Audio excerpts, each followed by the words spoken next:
Right. Okay, we should be live now, I think.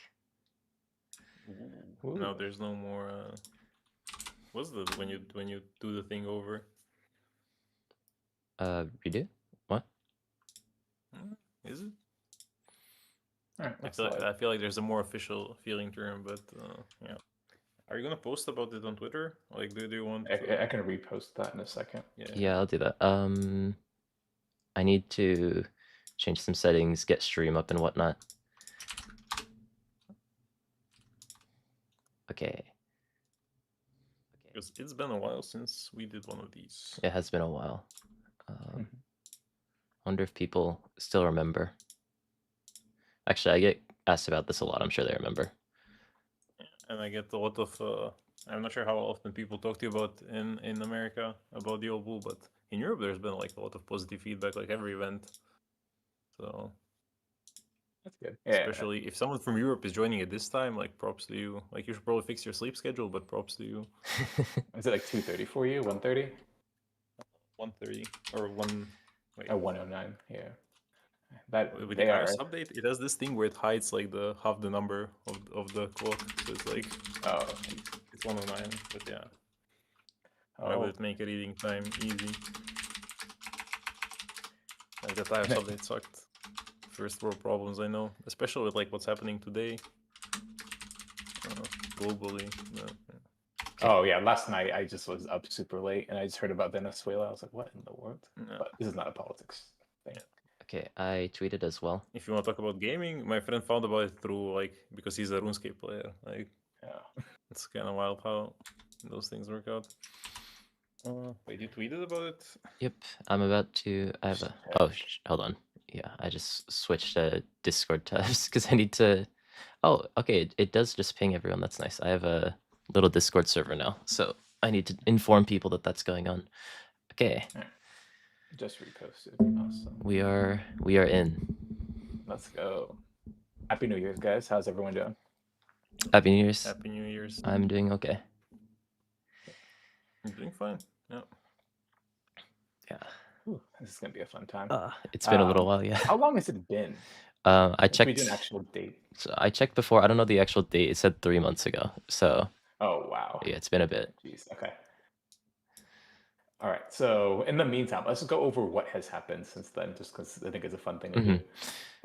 Yeah. Was it the very beginning of before OP13 came out for us, or is it still like firmly in OP12? I think it was. It was in OP12. Yeah. Okay. Ooh. For some it reason. would have been.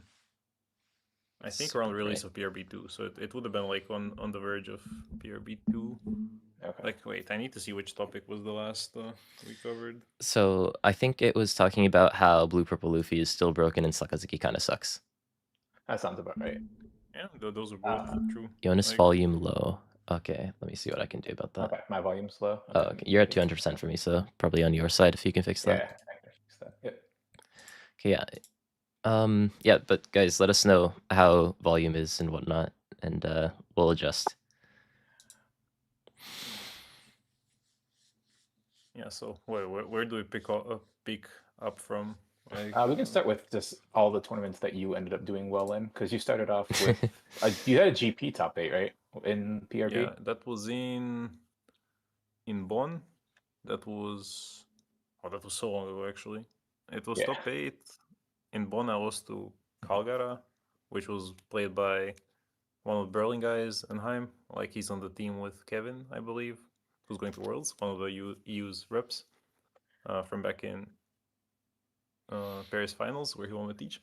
But yeah, it was a top with GP, and then I think we had one more tournament or 2 more tournaments where actually it might have been just Hof in Germany, like parallel to Utrecht regional, but I didn't do well. I played GP and I had some of the worst breaks in early rounds and kind of fizzled out in mirrors very fast. I beat Fabi round 2, and then I lost like 2 rounds in a row or something, and he was so mad at me.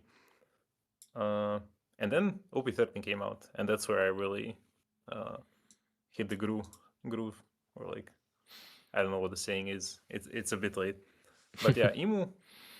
I know many people don't agree, but it really like that type of deck hits the spot for me, where it's strong enough in the format that it's like super flexible and can handle any scenario. And like Luka and I have been practicing Emu like for months in advance.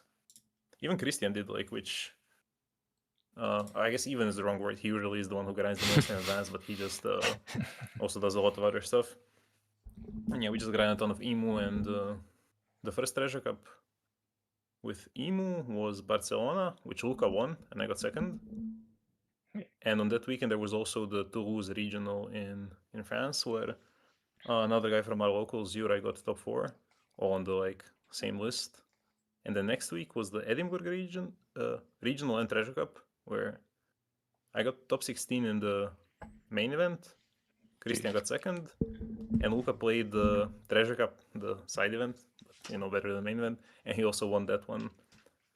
So it was quite an insane run to start the format, but then in the finals, we all kind of fizzled out. Like there's still like, as people got better in the format, which obviously happens as you get more and more tournaments, like the ace players just made fewer mistakes when they were the ones going second. And yeah, if you lose enough die rolls in an important big tournament where people were prepared, you might just run out of luck. So I think we all finished top 64, which is obviously not enough to top in the finals. Like my losses were like going first into ace and not seeing 10 cost on 10 against one of them. And then in the other, like off of the 2 trash searchers, I had 3 10 costs and 2 10 costs and 3 radicals. So like I already lost 3 of my important grind game pieces from just the searches alone. And those were like 8-2, enough to not top 64 because it was round 1 and round 5 or something like that. Jesus. And yeah, I mean, I still felt really happy with the format. It's just like, unfortunately, I couldn't qualify. I mean, you need luck to qualify in the first place. I can't complain.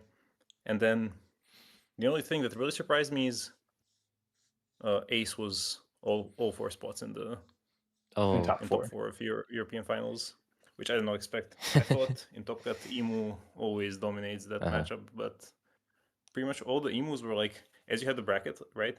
This quarter of the bracket had like almost all the Emus, and somehow an Ace made it out of there, and there were no Emus in other parts of the bracket. But yeah, I was happy with the format, happy with my performances. Like preparation was just good, but yeah, ultimately that was pretty much the end of the season for Europe, though. Like we have nothing until March now, but not much to complain about on my end. Did you do any tournaments in that period? I did not. So in the beginning of OP12, I had a really hot run. I'm not sure if that was happened in the last, we talked about in the last episode, but I did well in an online. I think I won with UP, got super lucky. And then the weekend afterwards, I did well in a California regional and got top 8 in the PRB format. So I can't complain. I was like a really great stint back to back. But as for the OP13 format, I did play Emu, but I only got into 2 online events, and that was it for that format. One of them I went 4-2 and I just dropped because I didn't have much sleep the last night, and then the other one I just went like 2-2 drop. I did not practice as much Emu as you did, but I was pretty happy with the deck. I'd love to pick your brain about how you felt about that deck in the OP13 format a little bit afterwards. But yeah, aside from that, I didn't get to play in any. I even drove to California to try to waitlist one in early December with no luck. But that's just kind of how the nature of the game goes, especially when like the prize cards are like really exciting nowadays. So people want to be playing in all the events. But I was like really happy with Emu, and between seeing like Dusseldorf top 4 and Ace top 4 all being like pure Ace, it made me really contemplate whether I thought Ace was just like the best deck or whether Emu was the best deck, even though I really liked Emu versus Ace. I know it's like not favored when you're going second, but I think it's still on average slightly better for Emu, at least from my opinion. And I was curious if Hrvoje and Kai, if you have kind of similar opinions. Sorry, on what? I was doing some setting stuff. Oh, you're good. I can ask Hrvoje first, but whether you think the Emu versus Ace matchup is Ace favored by a lot, Emu favored by a lot, or if it's close. My opinion is like it's more favored to the person going second, obviously, but I think it's more playable for the person for Emu when going first rather than vice versa. I agree. Like there are curves when going second with Emu which like feel completely unlosable just because unless you miss 10 cost, which is really hard in Emu, you just stomp Ace. And the other way around is not necessarily true because even if Ace has like 4, 6, 8, and then doesn't have the 10, or the 10 is like a 9 cost, or it's just a Roger, you have much more of a chance than you would the other way around. So like, Emu is better at being aggressive and finishing the game when going second, and that's without accounting for like just the consistency difference of the ace perhaps not having all the pieces on 4, 6, 8, 10, which is like really crucial for him, especially the 8 on turn. Mhm. So I would say always favor going second, but Emo slightly better going first, just from consistency standpoint. Yeah. Yeah, I basically agree. I think surprisingly, a lot of people think that that matchup's just purely ace favored, first and second sort of thing, and I don't really know why. But I think that there's just a lot of responsibility on ace to find what he needs to, you know. So it's a scary matchup. If he can find this stuff, then like sure he does fine. But Ema more consistently finds his stuff. And why is my light so crazy? I'll just do that for now. But yeah. I generally, like, basically the reason why I was playing Ema in OP13 is because I thought that matchup was easier to play as Ema, because that's one of the most popular and common matchups. I'm glad we're all on the same page, even though the most recent events kind of say otherwise, at least for the English version. Yeah. Japan as well, there's Ace has always been like highest play rate, but Ema consistently is like on par in terms of win rate, sometimes higher. So, yeah. Awesome. That kind of sums up the last couple months for One Piece, to be honest. The last couple months for One Piece. Me and Hrvoje kind of had a little bit of a rift-bound stint for like a couple weeks, but we're kind of just jumping right into the OP14 format.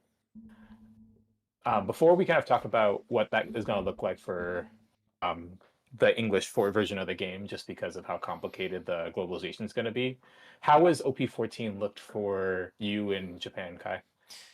It's very interesting. It does. You can take the optimistic route and the pessimistic route, I think. And so the optimist is there's like 7 new decks that are playable. There's like really good decks. They're all a lot of fun. The pessimist route is none of them are actually as good as Ace or Ema. So like, I think like there's a couple of like very good decks. You know, Hancock's very good. Mihawk, if he curves, is good, and like all of them are pretty playable. Like Jinbe, Moria, Doflamingo, they all have their strengths. But Ema and Ace do like really strong things. So it's like if you actually want to win, then I feel like I would still play one of those two. But there's a lot more interesting things. There's a lot more matchups you have to learn. In a way, I think that people who like OP13 are going to dislike OP14, and people who dislike OP13 are going to like OP14 because it feels a bit more jungly. So for that reason, I don't like OP14 as much, but I feel like for the vast majority of people, they'll enjoy OP14 a lot more with just the versatility of decks that can be played. That's good. I mean, I also like jungle formats more than most, but I also really like having two very prominent best decks between Emu and Ace. And if it's going to be more of the same, sure, there's going to be more matchups to learn, but I think it's ultimately going to be something that I think I can learn a lot about. So that should be fun at the very least. Just so people kind of ask you more questions, and you kind of talked about BOA a little bit. In North America, at least for a couple months, we're not going to have any EBO3. Yeah. How much do you think Hancock is neutered by the fact that it doesn't have EBO3 Nami? I mean, I think Nami's very good. I think that the strength of Hancock isn't necessarily that she can play Nami on curve, although it's a very good card. It's that her leader effect and her triggers are just very awkward to play around.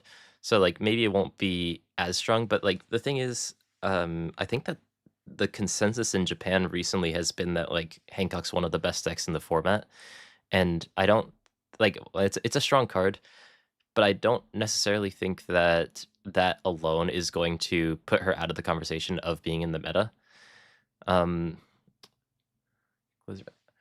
Yeah, but it's tricky to say exactly how strong the card's going to be. You know, it doesn't proc your leader effect, but you get the on KO effect anyways that plays out another character. A lot of the times the opponents doesn't have many good things to put out on top of that, but a lot of times you just ignore it. So the life burn doesn't hurt as much depending on a couple of aspects. There's a lot of like weird things about that card that feel like it's just a bonus on top of what Hancock can do, rather than the actual like core of the deck, if that makes sense. I can see that. I've only played the matchup a couple times so far in like my testing, but it's felt like without the Nami, it feels like it's a lot harder to pressure Emu like in a reasonable like time frame. Sure, you still have like perfume plus like pudding turns, which are still always going to be very, very obnoxious, but it feels like it's a lot more difficult to get Emu down to 0 in a reasonable fashion on curve. So that's like one thing that I've kind of been worried about. But if it's going to be still very reasonable, like it's still going to be a very terrifying part of the meta. Hrvoje, have you tested that matchup at all? Have you touched OP14 much? I know it doesn't really matter for you for a little bit. Yeah, I have played like bits and pieces. I haven't like fully seriously tested, but my experience with Boa has been like pretty much the similar. Like with Nami, it feels like she can sometimes get away. Like there's more room for error in terms of not having the life triggers. But without Nami, like if they whiff like first or second life, it does feel like you like as Emu are much better positioned than you should be. I'm not sure how it affects other matchups, as I pretty much only played Emu in OP14. But OP14, like, as a set, yeah, I kind of expect the more jungle meta, but the part that usually excites me in these instances is like deck building, because there are like so many good new cards. Because they're kind of power creeping a lot of the older stuff, but when I see like the red X Drake, I'm thinking, ooh, like time to cook some, and the red Supernova Searcher. Like that's just stuff that invites you to cook. So Boa, I think she'll definitely be in the conversation, as Kai said. Like, just not having the Nami is not going to be enough to like reduce her insane ceiling. That's true. Hedgorgon Sisters first or second life. It's kind of a nightmare all the same. Yeah. There's, I mean, if we are kind of talking about Hancock, though, there's a lot of interesting things about that. I think that the list still hasn't really been solidified. Like, I think the most popular list now is to just basically run 8 Hiyori in the original Hiyori and also the new, like, Nyomba, and then just no matter what, make sure that you get Gorgon Sisters out, whether it's through your life or through one of the effects. You know, like 9 Hancock plays it out, triggering out naturally. You have technically the on KO from Nami, those sorts of things. I guess not Nami for you guys yet, but you know, lots of ways to get out Gorgon Sisters, and I think that that's the main way that people are playing that. But I also see like some people every now and then. I generally prefer not to play around triggers. I like to just kind of build my board a little bit more as Hancock, because it you have a bit more agency in the game. It's not just waiting for the opponent to mess up or waiting for yourself to high roll, which I guess inherently makes me not a yellow player. But how do you feel about like Hancock lists? Like, do you think the absence of that Nami card may actually change how people choose to build that deck? You know, there's also the 5-cost Marigold that plays out a 6-cost Hancock. There's some interesting cards that the deck can run. I think that Nami, or sorry, not Nami, the Boa deck is still going to be very powerful, but I just think you need to completely rely on the trigger aspect of the deck, or at least more heavily rely on it compared to before. Because you were talking about kind of relying on your mid-range plan, and I think the new Rayleigh, the 6-cost Rayleigh, is like a huge aspect of how that works. Just like making sure your opponent doesn't get relatively ahead on board, you kind of interact with them and be very obnoxious, and then kind of use that to be very, very potent. But it feels like that doesn't really work as much compared to like the good draws from kind of all the other decks. So I felt like I just need a little bit more trigger value, and I kind of gotten to similar conclusions as to the popular Japan list. I've seen a lot of them just like maxing out 8 Hiyori. I've seen them not see the new, or not play the new beige event. I forget what it's called. It's like You'll Frighten Me or something. Yeah. The Yeah. Hancock one. Just kind of relying a lot more on just like the +4 plus bounce something, Slave Arrow. And like using that as like their main way to like make sure they don't die in the late game, which I thought was very, very powerful. I'm still not sold that that is like good enough into specifically Emu, but I'm actually kind of still fine with the non-Nami version and just kind of playing a more mid-range plan with a lot of triggers against kind of everything else into the field. So I think it's going to be very, very good. I'm not entirely sure it's going to be like the best deck in the format, but I still think it's going to be like a very, very strong contender, which I'm scared of. Yeah, I just think that the list with the life setup make more sense, because mathematically, it like if you are flipping on whether that's a trigger or not, and whether you get the draw, you're kind of like you're fully risking the game, and here you're just going to get the card back from the leader. So and eventually are going to bounce back the 2 cost anyways. Like Slayer Arrow is the most common thing, as Jonas mentioned, but I think maybe in the West we might even see Jozu see some play depending on how popular like purple Animal Kingdom engines end up being, as Yeah. they're pretty much immune to KOing, and the king is 6 cost, so he can be Jozu'd. Sorry about the Kaido cards. Yeah, I'm not sure how relevant that's going to be. I didn't test them because they haven't been On Sim. on Sim, so that might end up being completely irrelevant. But it is something to keep in mind. Like, I'm wondering if they're going to play Jozu just to pick up more pieces from the board. That'd be sick. Yeah, I think that would make some sense. You also have the space now not having that Nami, but the 5 dunk turn becomes a little bit awkward. At least, though, the thing with Hancock, her curve going second is very, very annoying to deal with. You know, you go like the 4 cost blocker Hancock into 6 cost Kuma, into, I mean, anything, into 9 cost Hancock, into just end the game with putting Femur. There's like... it's one of those decks. Like, I feel like there's I don't know if there's other decks that I hate more than Hancock. Hancock's just kind of everything that I dislike about the game. I think this is like because like now Hancock's kind of at least in Japan sort of established to be like one of the best decks. If not the best in a lot of people's opinion. Just seems like it's a good deck on its own, and it can, like, I think the thing with the yellow decks is that in general they're like a below average deck that with triggers become an above average deck. So there's inherently less consistency. Whereas Hancock is an average deck that with triggers has the potential to just go completely crazy. And then so like that's what kind of sets her apart from some of the other yellow decks, is that her baseline feels a lot higher than all the other yellow decks that exist, and she still has that cringe yellow factor where she can just put out random things, and also they draw, and also there's things like Gorgon Sisters that's just like crazy value when they get onto the board. That regardless of if Hancock is strong or not, it just is one of those leaders that I think is much harder to play against than it is to actually play Hancock. Yeah, and for anyone in chat, if you want to play a game, try to guess the 3 things I hate about One Piece, which are all present in Boa Hancock as the deck, because it's some of the, like, it feels like Bandai put out a hit on me, of course, and they don't care, but there are 3 things I'm very vocal disliking in One Piece, and now they're all in one deck, just you know, to drive it in, because yeah, it's just a frustrating experience when the Boa player hits all the good stuff in life, and you're like, yeah, didn't play much of a game, just died. For the people that have been loyal watchers, I think one of the cards you hate in this game is your most powerful card on the most powerful cards in episode 1. So 1 of 3 is just number 1 on Hrvoje's most broken cards in One Piece. But, yeah, I still stand by it. Like, yeah, no, it's, you're not wrong. I agree. It's very annoying. Yeah, 4 cost pudding for those who don't remember. It's been a little while.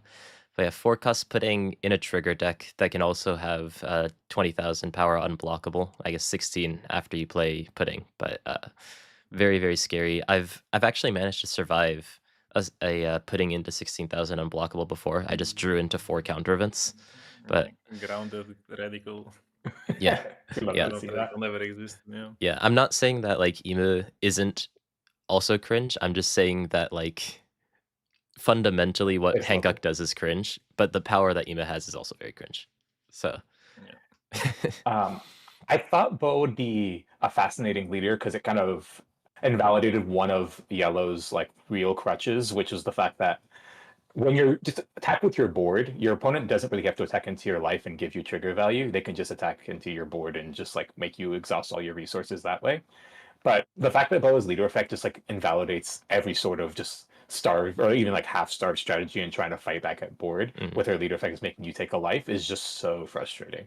You're just forcing yourself into this racing strategy or just like giving up on attacking altogether. And that just felt very like unfun in a lot of aspects. Yeah. We're going to have to do a catch up on chat messages at some point, but yeah, there is a point raised by that, I'm not sure, bright guy? Yeah, I think so. Oh, that bright guy. Okay, that makes much more sense when I read it out because English is a funny language. So Are we rating Boa lower just because she's yellow, or because we actually think she has consistency issues? Well, the thing is, I believe when she works, she's like the strongest deck. Like she just beats everything. But yeah, at the end of the day, a lot of the yellow power budget is in the fact that they have that like line of text attached on the bottom when they are in life. So if Boa doesn't hit like first or second life, and she's just playing cards from hand, even if she burns life when you kill those bodies, it's not good enough. That's the problem with yellow. So we might be biased against yellow. Keep that in mind while watching. Yeah. Somebody Showdown. I also want to play. I want to live in Emu, but it's an event that costs 2 or more, so you can't add it to the deck. But it'd be such a gross Sawmill. combination. Yeah, That's a sawmill take. Yeah, no, that would definitely fix the Hancock matchup. But yeah, I feel like Hancock's thing, like the characters on their own are really kind of mid. Like Moria's characters feel like they do more on the board, like the 4-cost Hogback, 3-cost Absalom having a search, and like the 5-cost or 4-cost Perona, I think, or maybe it was 5-cost, I don't remember. Nice cosplay, by the way. Is also like, oh yeah, I think it's 4. Just very, very powerful cards in that deck, for example. Whereas like Hancock, aside from Gorgon Sister, it's like 4-cost 5,000, attach 1 Dong, which, you know, like maybe in OP03 you'd run a card like that, but like because it's Hancock and because it's like inherently very sticky on the board, just having more triggers and just things that are very awkward to get rid of make that deck powerful. And then so if you can get those cards out, then it's like free value, but if you don't get those cards out, then it feels like you're just playing an awkward to play against deck, but you're not actually winning the game unless you can manage to get the opponent down to 0. But there is the sort of inevitability where if the game goes on long enough, they will eventually get to 0. And then you just need to have enough damage to break through with Perfume because, I mean, it's searchable. So good chance you do have it. There's this, I think, yeah, like I think it was Yonas maybe said that like Hancock on a good day is going to be the best deck, where it kind of in the same way as Roger, if she finds what she needs to, just not from the right side but on the left side, then she can win against basically every single deck. But if she doesn't, then she does feel a little bit lackluster in a lot of ways, because she's like not only losing the trigger, but she's also losing the draw and stuff. So it's a lot of value lost. Well, but I mean, that's why you run 8 Hyodi. Yeah. I really like the phrase "seeing the black cards on the left side, not the right side." I'm gonna use that from now on. That's great. Yeah. People are asking about Red Green Luffy with a new Nami. All right.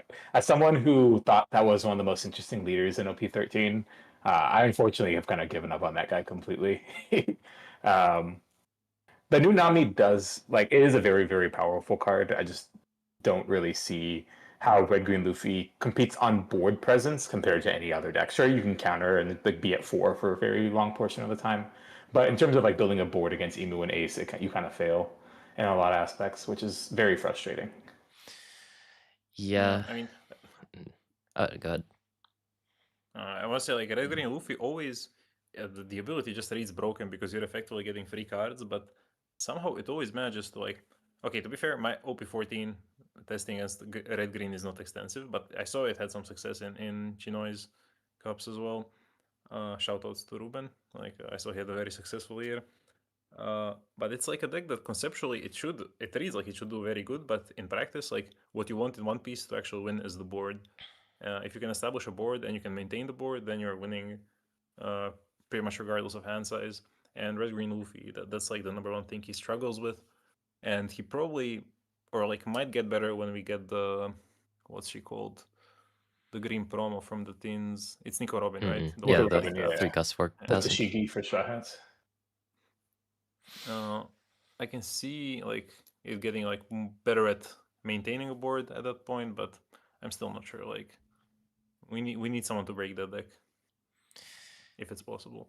Yeah, I think it is really just kind of like Jonas said, like it's one of the tankiest decks. Like it's one of those decks that just kind of like obliterates Green Zoro. Not that that matchup exists anymore, just because of the amount of counter that it has.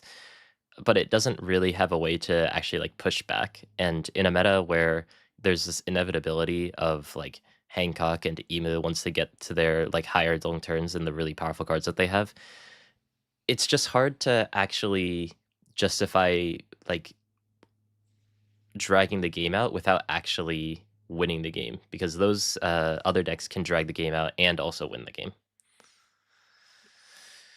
Yeah. Well, Another deck that people are talking about in chat is the new starter deck 29 Luffy. That's a deck that recently came out in Japan, but I haven't really had time to test it myself. How is the deck currently in the format? I've heard rumors that it's actually not that into Mihawk. But also, we can talk a little bit about potential cards for like EBO4 and how much better that deck gets. Yeah, I think we can bounce around for sure. We still haven't even talked about things like Mihawk. But yeah, Luffy is very interesting. People still haven't decided what's the best version of Luffy. Do you go Straw Hats or do you go Thriller Bark?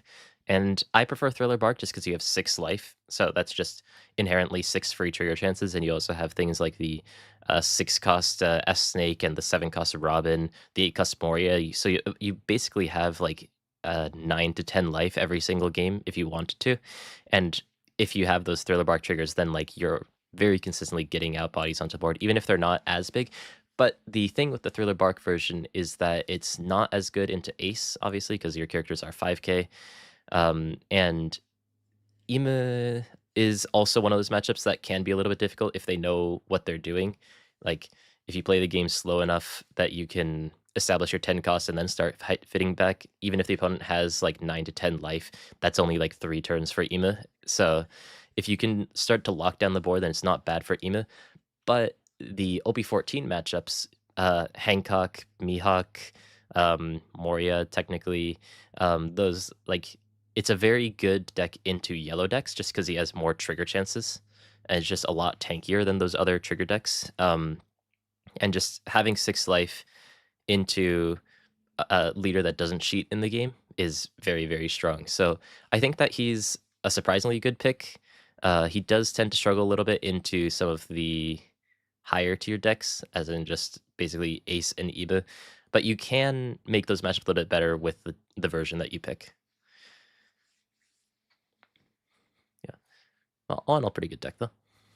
Yeah, from my lukewarm take is that it's kind of like we have been moving out of the way of control in One Piece lately, and this is a deck that kind of like does well into other decks which don't play the control style in a sense, because you just work with more resources and you kind of just try to win out on getting more board value than the opponent, which is obviously not going to be ever reliable against any good control deck, but also like it just has inherent consistency. Like again, it's yellow and it has more life, so it has like more resources, more chances to hit.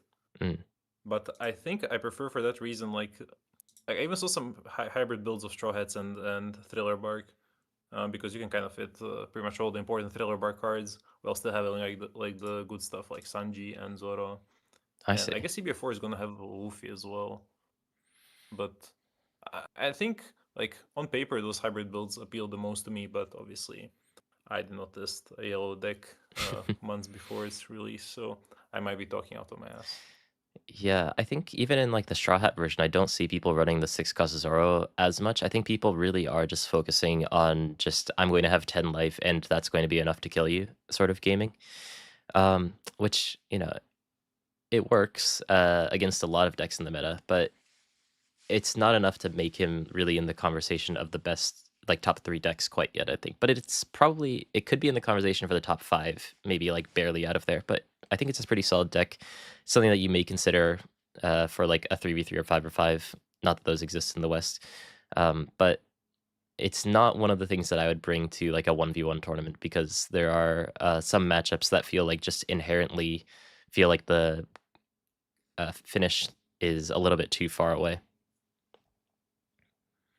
That is sad, but I don't play yellow decks anymore. I'm a new person now. I'm reformed, so everything should be fine. We'll see. We'll see.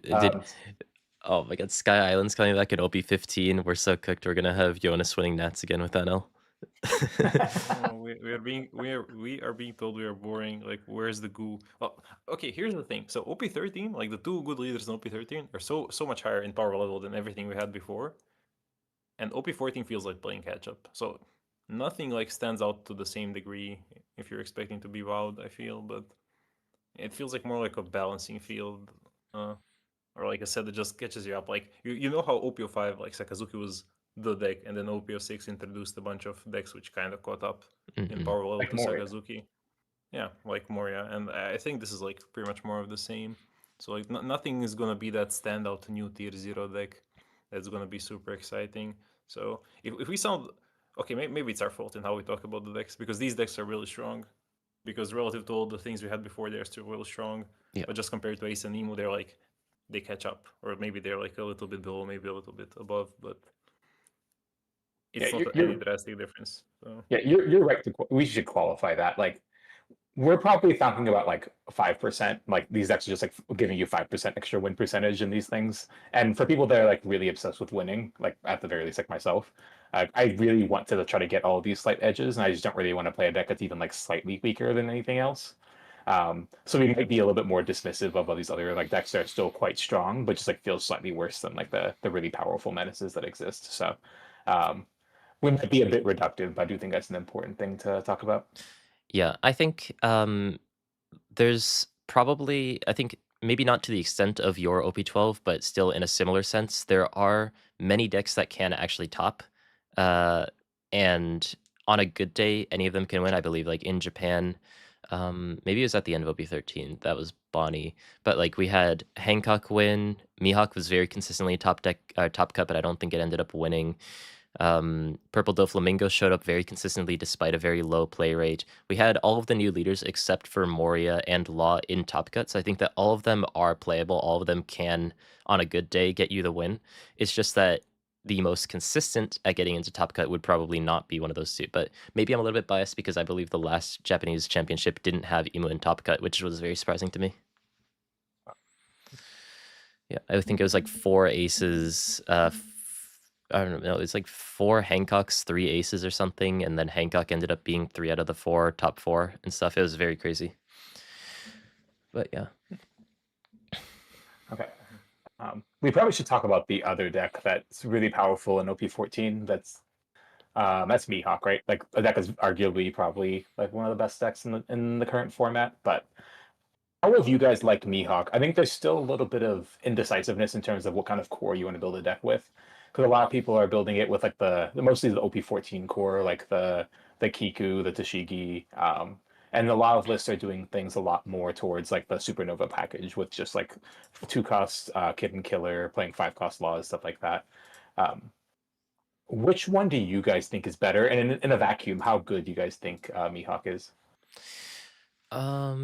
So I think interestingly, Mihawk was extremely popular at the beginning of the set, and I think that it's because, you know, unlike, like, I think we've talked about a lot of decks, it's like, oh, it's really good, but against Ace and Ima, not quite. Whereas Mihawk's kind of the opposite, where like it's significantly better into Ace and Ima.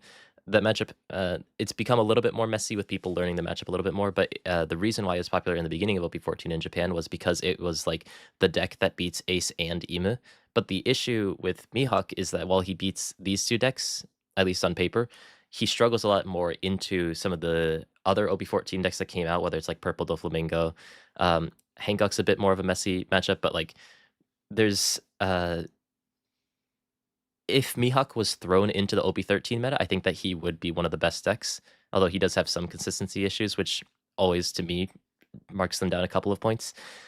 But I think in OP14, because it's a little bit more jungly, I don't rate him as high. But that's just my thoughts. What do you think, Hrvoje? okay, so what I'm about to say, calm down, chat. Calm down. I don't mean it that badly, but he feels like Green Shanks. And that's weird because I always describe like Shanks and Bonnie as equivalents, but it does have that same feeling of like seeing Curve. Of course, he has Searchers, he's more consistent. But seeing Curve, I don't know, it just like disproportionately affects his win rate. I haven't experienced any Mihawk against non-Emo, non-Ace gameplay, but he feels good into Emo, he feels good into Ace. To me, that naturally means, coming from an OP13 mindset, that he should be a really good pick in OP14 off of that alone, just because a lot of people should be on Emo and Ace in the room, but that might just be a wrong prediction, just because, once again, we are coming off of OP13, we have that like inherent bias towards like these 2 decks were so strong and took over the meta. And to answer Jonas's question, I think I prefer the Supernova cards, but it's difficult because like all the matchup adaptations, like there's so many random green ticks, which could matter, and the meta we're going to have in the West with EBF4, which again, or like half of EBF4, which we cannot test yet, like it could end up really unpredictable. So I'll say Supernova, but I don't feel comfortable making predictions in advance, and I want to hear your take as well. Yeah, I really like the. I think it was a deck that won in China that was a Supernova core, really relying on like 5-cost law instead of 6-cost law, and like putting in like 3-cost Shigi on curve, which I thought was really interesting. But to be honest, I think that the Supernova deck just like provides a little bit more of that consistency to the deck, which I think is like really, really important. Just like finding like lawn depots for like lawn depot chains is super important. And having another way to recycle your Tashigi or your Peronas to find like your 7-cost is also really important.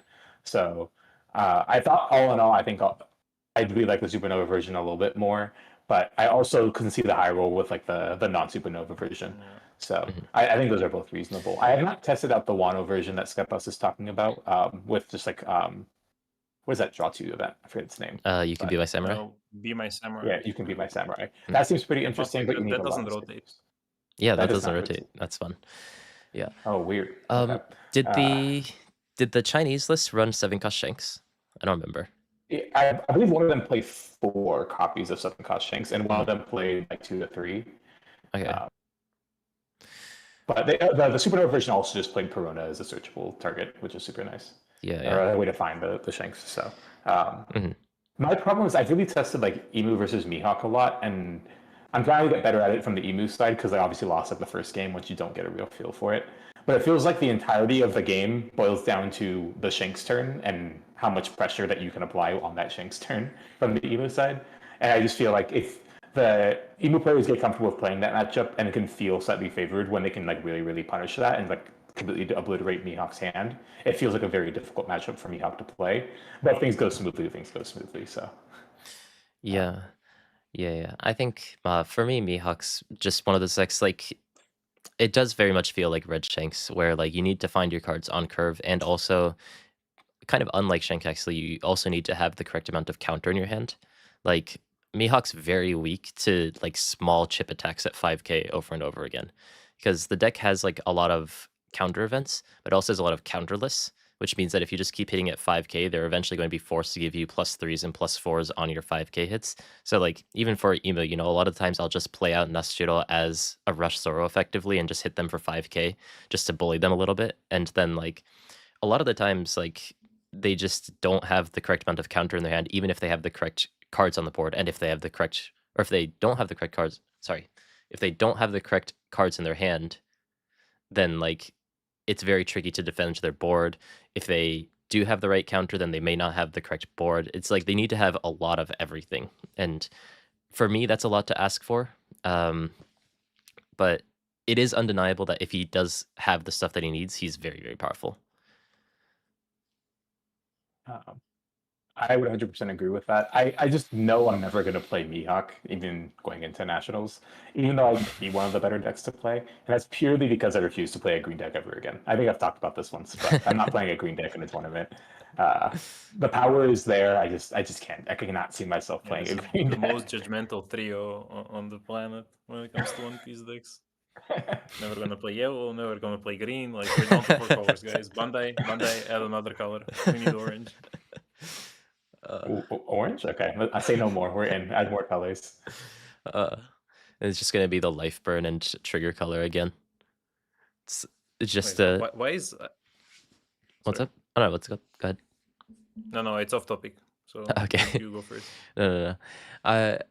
Yeah, I think I also kind of play just any deck that I find interesting, and a lot of times it just happens to end up being mono black. Mono black's just like a very stable, cool color. I didn't play much Lucci. I didn't enjoy that just because I didn't like the my turn's going to take 5 minutes because I need to find all the cards that I need in trash type of gameplay. But I don't know. Ima's cool. And I think that because I've played so much Ema, every other deck feels like it doesn't have enough consistency for my liking. So I'm like stuck with bricks in my hand and I don't know how to get rid of them. It's the same thing that happened back in like OP05 and OP06 when people lost Sakazuki. They had this like withdrawal effect where like, fuck, I have the cards I don't need in my hand. I don't know how to get rid of them. So I think like all of these decks are very, very good. It's just that if you're coming off of playing Ace or Ema, they can feel relatively a little bit flawed in more ways than the top decks are. So the other thing I want to say is like it's 2 a.m. in Europe, and the proof we're in holiday season is that like there's so many European chatters, and they have been asking about red green law periodically. I see Skepas there, Noir there, so I mean I don't have any like strong impressions on the red green law. It's just like a deck I wanna try cooking with going into OP14 because of the new support, but it's like one of those decks that until the meta is established, like you're just doing the same thing you always did. You're kind of slower than green yellow, but you don't lose the life. I'm not gonna promise anything, but it is like on the platter to be experimented with. Like X Drake is just insane. Luffy is just so nice. Yeah, no, X Drake is really, really good. There's like Red Green Law has a lot of really good cards. If you think about it, like a lot of decks have been getting like very subtle buffs here and there, and it's just like I think that the big dam that's waiting to break is Ema. I think that Ace has counterplay, whereas Ema inherently feels very oppressive into a lot of decks that existed before him. So like the second that Ema as a deck isn't as prevalent, which it feels like Bandai's been printing answers to, then I think that we're going to see a lot more interesting decks. But maybe by then Red Green Law is going to be rotated. Who knows? So there's things like that that can be a little bit unfortunate. But a world without Emu is another topic for another day because I don't know. Skepas pointed out. Mihawk is a 6K leader for law, so unfortunate. Well, I'm out. Yeah, I think for a deck that historically relied on going 5K a lot, that's bad news. Bad news. No, okay, that makes sense. Yeah, because there are some decks like Vivi, for example. Vivi surprisingly has Slash, and the EB03 Vivi. So I guess not as relevant for you guys. But when you do get that, the Vivi, despite having Slash, does do okay into Mihawk just because it's a control deck essentially, and green kind of struggles against that sort of removal, especially because Vivi's removal is power based. It just is a bit more tricky for things like the 5 Kasashiki, which has sort of like removal protection to actually keep them on the board if you just reduce their power and punch into them. And you also have things like the 7 cost Beckman that just trashes based on cost and whatnot. There's a lot of really good cards that Vivi has that makes that matchup not as hard despite the opponent being a 6K leader. But I mean, yeah, I can see Red Green Law just because he is a deck that just goes 5/5/5/5/5/5 the whole game. That just being 6 makes that a little bit more difficult. Well, still though, yeah, another deck that I do want to ask you guys about, although maybe chat's going to ask us about something else, is Purple Doflamingo. So Purple Doflamingo, beginning of OP14 in Japan, was not very popular. The West was rating it a lot higher than the East was, and then it exploded onto the scene a little bit. It had a very good presence in the top cut of both of the Tokyo Championships, despite having only like a 3% play rate. 2 people got into the top 16 consistently, and so it's been a deck that's been consistently good, but it's never really been in the conversation of being the best deck as far as I could tell, and recently people have been sort of rating it even worse than before. Have you guys tested that at all, or what are your thoughts on Doflamingo, Yonas? Yeah, so if Purple Dofi was a very, very good deck, I think I was one of the first people on it. I think the deck was like really, really interesting when I first kind of read it. And I thought the leader effect was like really powerful. I mean, Oh Come My Way was like one of the honorable mentions and the most powerful cards in the game for me. And this is just that on a leader effect. So that's like super interesting. Yeah. But my main issue that I've played after playing the deck a little bit is I've kind of been frustrated with the fact that if I don't see specifically Virgo and 8 cost Dofi, I feel like I'm very nerfed compared to every other two to three main decks that exist in the format. Regardless, I think you have a good like Mihawk matchup, like regardless of what happens. But I think Ace and Emu, you really need to both have a lot of pressure and also have ways to kind of deal with their obnoxious board. And I feel like you need the Virgo to defend your bodies, and you need that 9K body to apply a lot of pressure. So I feel like I really need to see those. I'll know a lot of games, and even despite that, the Ace matchup still felt kind of hard, even with a bunch of like divine departures and everything to fix it. Ultimately, like it kind of has a similar issue as like the red green Luffy deck, which it feels like you have a lot of ways to not die, but like not a lot of ways to punch through the obnoxious like double block returns from Emu or the multiple 10K blockers that exist in Ace. So you kind of feel like you can survive the kind of indefinitely, but you can't actually close. And that's kind of one of the main reasons why I haven't been like super excited about continuing to play it. But if someone cracks that deck, I'm gonna be super excited about playing it moving forward. So Yeah. how you feel about it, Hrvoje? On my end, I haven't played it. I played against it, and I don't know. It just for me, the part of or like the reason I didn't tackle it much yet is it feels like it's pretty challenging to both build and pilot. So I don't feel like I played against optimal opponents at any point, but my impression of the deck was generally like when you do see the big bodies and you like get to chain them together nicely, then at least against Emu, you have potential to blow them out. Like it's not just like mere survival. You just lock them out with a Doffy, and you have these like free, effectively 6K, 9K swings coming in every turn, and Emu is kind of a sitting duck.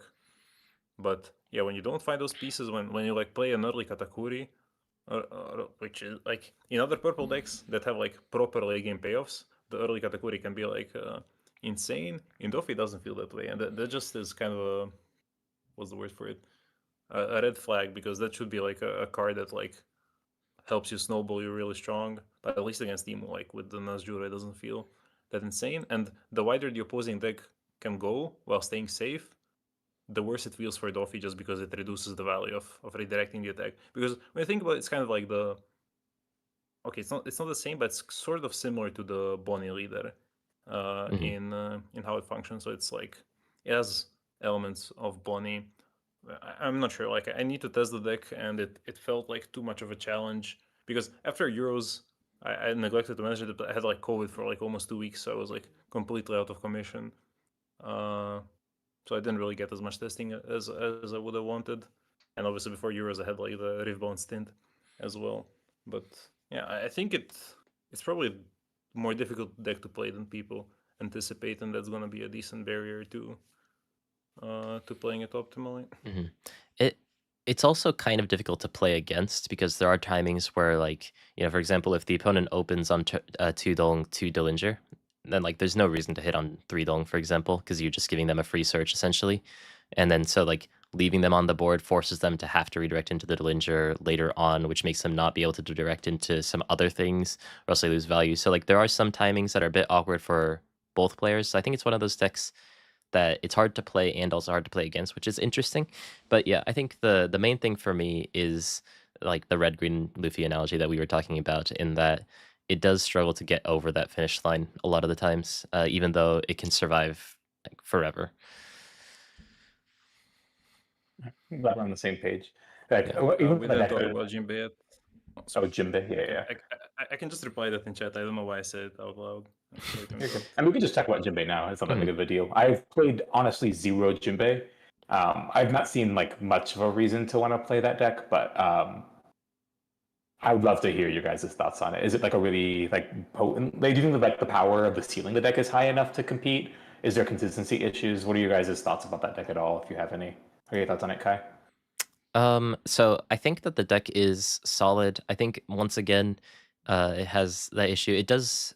The thing is, the EMA matchup isn't actually as good as I thought it would end up being. It does kind of feel like whoever wins the dice roll wins. If you go second against Jinbei, or if you go second as Jinbei into a EMA, or if you go second as EMA into Jinbei, you win a surprising amount of the time just by going second. And the ace matchup, just inherently because he's 6K and the leader effect on your 3K characters only makes them 5K, makes it very awkward to hit into ace. So I don't really think that the leader is good enough to be like in contention for like a top tier deck, but it is just very, very fast. And I also think that another thing about Jinbei is that it's very, very difficult. Like knowing when to use your leader effect, when to manage your resources, like you have to be very aggro brained to be able to manage to play that deck because it's a very resource manipulating deck. Like at any point you can dump your entire hand, and a lot of the times that's incorrect, and a lot of times it is correct. So it's you just need to know those angles. You need to know exactly how much damage you can get out. So I think that what's really holding him back, aside from having a couple of key bad matchups, is just that no one really wants to put in the time to actually learn him, in my opinion. Yeah. So my impression of the deck, I feel like I use that phrase a lot. My impression today. It feels like a very good. Like if you played Rayleigh, it definitely feels like the same need. Like in terms of playing an aggro deck, I think it's highly consistent. I have the same fear against Emu where if you do lose the die roll, and especially if they like run the my edge, which I saw a lot of people still running in OP14, like they can kind of out counter all the relevant hits before they establish tank cost, and then you're in a similar position as Rayleigh where your only out is like Femur, like the double unblockable event basically. The one thing it does do better than Rayleigh though is because it can run high cost cards. You have the late game with like the Echo's Boa, and you can just run like more control tools like the 4-cost VOD that is locked to 7 warlords. You do have like a nicer time if you take a more like mid-range approach rather than straight aggro. I think that's part of the strength of the deck, but also part of the difficulty because you're very aggressively like potentially trading cards and then using like the Fisher Tigers fill up to just stay in the game because you can be insanely aggressive, but also as Kai mentioned, like 6k leaders do present another barrier because that's like one extra don you have to commit in every turn. But yeah, I don't know. The deck has felt somewhat challenging as Emu, but not much of a problem going second. And I'll definitely take a deeper stab at it sometimes later in the format. But yeah, there's a lot of new toys in OP14, especially for us in the West because we're also gonna get like the EB stuff. Yeah, that is kind of where I would want to take the conversation. I think that, we can talk about things like Law and Moria, but a lot of it's going to end up being a lot of the same because we have talked about trigger decks in OP14. You guys have cards that we don't have for the first time in quite a while. You had the start decks before us a little bit, and that shook up your meta quite a bit. And this time you have half of EV04. So, that alongside finally having things like the Roger promo is probably going to shake up some things in your meta. What in particular would you might be looking forward to, Yonas, with EV04? So, I mean, it's obviously overplayed, but I really like the idea of playing Kaido. The fact that it just has a very like powerful searcher and the 1-cost queen. I mean, it's not a searcher; it's more like a 1-cost Sengoku because it gets like helps you filter your hand and then also helps you ramp on 3 if you end up missing up on stage, and it also gets 2 units that don't just die to your 10 drop. So I think it's like really really important. I think one of them is king. I forget the other one, but you have like Kaido. it's Kaido. Okay. Yeah. But now that you kind of have 2 units or 2 characters that can survive a 10 drop makes it so that you can play a deck around the 10 cost Kaido and be very, very obnoxious. And the fact that you kind of get to abuse like leader effect plus like stage or Black Maria is also a really powerful combination. So all in all, I just really want to explore that deck and see if it's good. On paper, a 10 cost Kaido deck is probably going to be very good against Ace, so that's something super exciting to me. But that's the one deck I want to play the most. Carrot seems like an interesting deck for the most part as well. Kuzan seems like a tad bit underpowered, but the 5, or I think it's a 5-cost Isho is like a really important tool, and it has a new Cavendish effect. I think it's like Bluegrass or something, like a 4-cost unit that can attack and keep drawing cards is also a really big upgrade for that deck. So those are like the things that I kind of wanted to touch on in terms of really interesting deck ideas for EBO4. But I'm curious if any other decks have like caught your eye, Hrvoje. Yeah, you forgot the fan favorite, the one who always plays fairly to win, the Foxy. Like Yeah. the Portia Searcher and the new Foxy. I'm not sure if the deck actually has any legs, but when it can get going, it completely like locks out some matchups from playing the game. Like he can do it to Ace. He can do, well, I mean, pretty much any attacker alliance leader. I guess the last we tested was OP13, so it was like Zoro was the green leader we used for comparison. But I'll definitely give it a whirl in OP14 plus the blue, green, purple EBF4. Like that's a mouthful of a name for the set. But yeah, like when the deck actually establishes its ramps and the ability to lock out the opposing leader and character per turn, it can like take over the game insanely quickly. And Porche can search Porche, so you can just keep those chains going forever, which might matter more for the engine of Foxy Pirates somewhere down the line, maybe in Rajo again or something, than in the actual Foxy deck. But I don't know. I'll give it a shot because that leader has always been decently fun to play. Other than that, yeah, I think like Animal Kingdom Pirates are the generic answer. Like personally, I was always more intrigued by the Black Purple King rather than Kaido, just because then you also have access to the Black Queen Searcher and to Jack and to 9-cost Kaido, which, as I said, I think in general like control playstyles are going out of fashion. Okay, a large part of the blame here lies on Imu being immune to removal. But I do think like having some control in the meta, if it can contend like with Imu, otherwise maybe it's fine. King probably won't be able to do that. I don't think Kaido will be able to do that either. But just having access to like removal tools, like it should be good. Maybe, I don't know. I'll try it.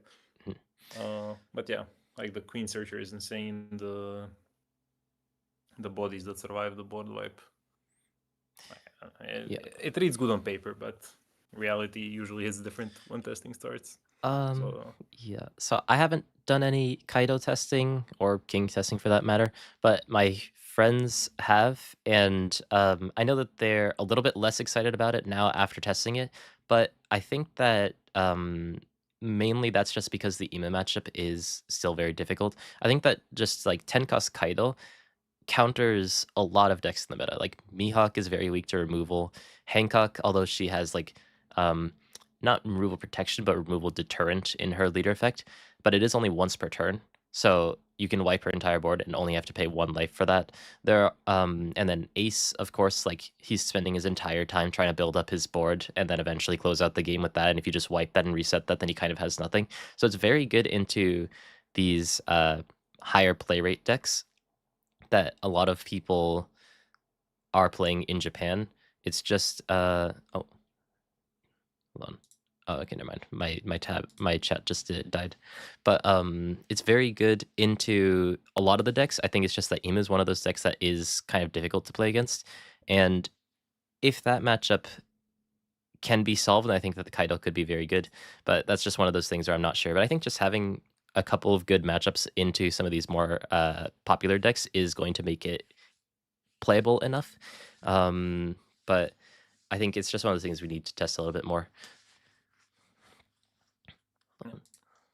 Oh yeah, just want to mention like because I think it's a relevant deck in Japan right now, but it's probably not going to be for us for a while. It's the Blue Yellow Nami. Like she gets some really good stuff in EBF3 that we will be locked away from for a while, but we know she exists, but probably not that worth covering right now without that support. Yeah. Yeah. That was also, so funny when that. Oh, good.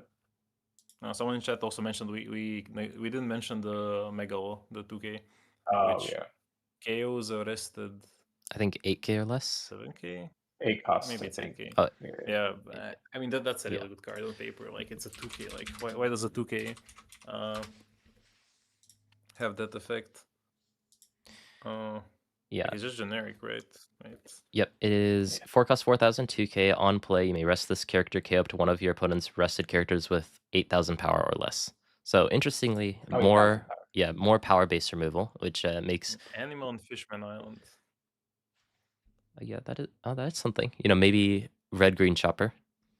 I think it's Imagine for Shirahoshi, but yeah, it also works chopper. Like yeah, it is something. There's, I mean, just a red-green combination. Slowly, we've been getting more power-based removal in other colors. Makes those combinations a little bit better. We have like 1 card in blue. Now we have 1 card in green. We also have green now having cost reduction. I do kind of want to ask you guys on Carrot. Yes, Carrot has a very strong card in EB03 in that 6 cost Carrot that can KO a rested 5 cost, which with your leader effect basically just lets you KO a 5 cost. Do you think that that deck can function without that card in your LP14 plus EB03 green, blue, purple meta? Sorry, could you rephrase the question? Yeah. No, you're good. How do you feel about Carrot without the EB03 6-cost Carrot? I mean, for me, the appeal of the new carrot, like the big one, is not necessarily going like smaller body into smaller body and then using the carrot, because that kind of does require a bit of a like high roll of seeing the perfect curve and having all the stuff survive, which I don't think is usually realistic. Like the way I see carrot might function now is like oriented more towards like all in Beppo plays, where she plays for a late game, and then the real payoff is just resetting those big bodies and getting those attacks in. Yep. I think the power of the new, is it 8-cost carrot, the one that resends a bunch of stuff? Yeah. Yeah, I think that card is very, very absurd and like a lot of right setups. And I think that the carrot leader effect still seems like it's very obnoxious for some decks to deal with. Like it's still very obnoxious for decks like Ace trying to rely on their Marco, or just like Ebu trying to rely on their War Curies. So it does have some favorable like exchanges in terms of the particular cards. As for whether the power is there, I'm not completely sold, even with the 6-cost carrot, but especially without it. I always don't see the power as like really strong enough in terms of like real threats that can take away the game. Yeah, and also like if you're playing to curve into the new carrot, then you probably just want to play the new Pecoms that drops another body, probably the 5-cost carrot. So I see. Interesting. Yeah, I mean the 6-cost Pickle is also very solid. Like, I mean, it makes your leader effects range a little bit higher. It also gives you a couple more targets that you can resend with that 8-cost Carrot, I guess. But yeah, I think, if it's just hard to tell exactly what Carrot's trying to do as a deck. Like, it does a lot of things. It can like rest the opponent's small things, hit into them. It also has resending their own characters to get lots of hits in, so it seems like it can be a bit more aggressive, but it also has removal. It has locking. There's a lot of tools that Carrot has, but it definitely feels like a bit of a jack of all trades deck that, I mean, I'm still excited for. I'm curious to try it out when we finally get EB04, but we'll have to see how it does really into the rest of the meta.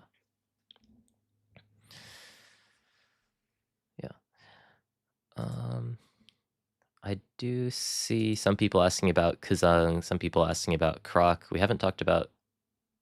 We talked a little bit about Kazang, and I guess just to retouch on that for you, Kazang seems a little bit lackluster, but the 5-cost Isho is very crazy. Just effectively the 8-cost Isho that comes out 2 turns earlier. Just rips 2 cards out of the opponent's hand, although they do have control over which cards those are. Like, very good effect. Also has a pretty solid on-attack effect, if I remember correctly. But Kuzang as a deck just feels like it's in a bit of an awkward spot, like a little bit further away from being meta than some of the other decks that we've been talking about. But is there any hope for that deck, you think? I don't think so. My main issue is you just play 8-cost Garp, and then afterwards you're just kind of crying because your opponent's either an 8K leader when they're playing Ace, or they have 2 blockers, and you're kind of in a really awkward spot all the same. But if you can find some other way to try to go over the top, whether you're like red rocking every single threat known to man from the Ace side, or you're playing like more cards like 10-cost Croc or 10-cost Newgate in the deck to try to slow the game down, maybe there's some way that you can try to keep up with these other decks, but it feels like you're kind of just trying to copy what the other decks are doing and kind of doing it kind of half as well, just to play 5-cost Isho. So I think like the strongest thing that they can do is just the guard play, and if you want to go like those cascading board development plays, I think still the best option, especially as the West gets the Roger promo, is the up Luffy. So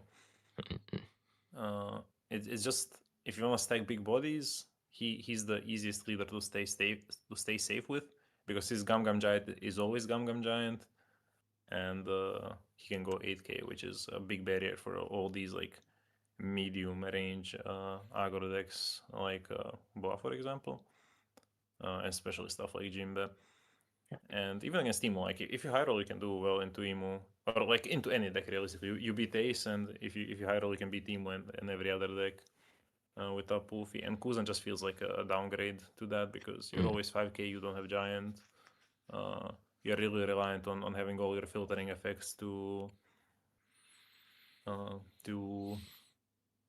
basically keep your hand at what it needs to be, whereas Wolfie just gets to do a lot of that hand management for free because there's like nothing really unfair outside of that issue that Kuzan got, where you can just like start pushing advantage gradually turn after turn. You're just dropping big guys and hoping they're enough, kind of. Yeah. That is. The interesting thing is, like, I mean, that's a 5 cost 7,000, but I wouldn't have minded if it was a little bit bigger, just to have it as like a more potent target for the 8 cost Garp. Like, if you, whether it's making the actual card text stronger, which I mean, it's already very strong, or just making the stats a little bit higher, so that you have that like 8 cost Garp into 8 cost Isha, give you like an 8+8 or something, then, or was it Garp? Yeah, I think it was Garp. Yeah. The 8 cost blue Garp that puts out another Navy card. There's like, Yeah. you know, everything's Eight kind of heroes. an echo of blue purple Luffy for that deck, unfortunately. Like, it's kind of 9 cost Sanji at home. We have Gum Gum Giant at home. There's less.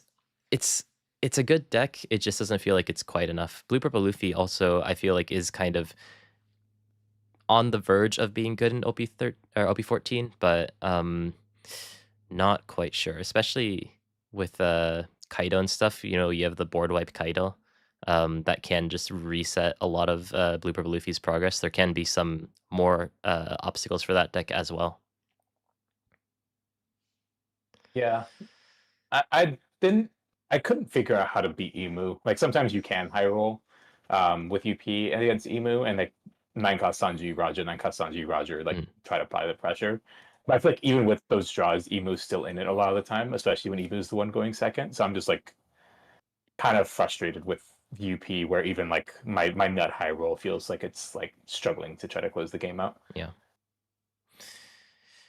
Yeah, I think that's kind of my I conclusion think too. need more bullets. is the That's true. If solution. you have bullet, it's fine. Yeah, Life is good. yeah. I was seeing some mention of Up Sanji. Like that's one of those decks where we don't have EBO3, so I just kind of like put it to the side and haven't seriously considered it. I'm not sure how much overall like the Reiju and presumably the Vivi play in the function of the deck, but they do feel like power pieces in a sense. So did you guys like do any Up Sanji testing or theory I at did least? not, but I'm really excited for the 5 cost Reiju. I think that's the main reason why I would want to go into playing that deck. I feel like there was a Tenryu Cup where that deck got like second or something, which I thought was very impressive about. But I really just want to. I just really think you need that 5 cost Reiju to kind of compete against everything else. Otherwise, just trying to play Red Rock is like for a whole 6 instead of 5. It just feels like too much. Yeah, you don't get the body. Yeah, I think Sanji, I think that once you get all of the cards, like right now, it's almost playable in Japan, but the Emu matchup is terrible. Just you can't get rid of their characters. And, you know, the second that you rest one of your 3 cost Sanjis, they just Nasudo and turn it into a 5k again or something, and it just dies. But I think that, like, with the EB03 Reiju, you have a much better like ace matchups, Mihawk matchups and whatnot. And then with the EB04 support, with Stealth Black and like the search event that fills up your trash and whatnot, there's a lot more tools that the deck has to be able to combat the meta, and I'm very excited to try it once we get both of those. But I think that right now, both the East and the West are in a bit of an awkward waiting room, waiting for the rest of the cards.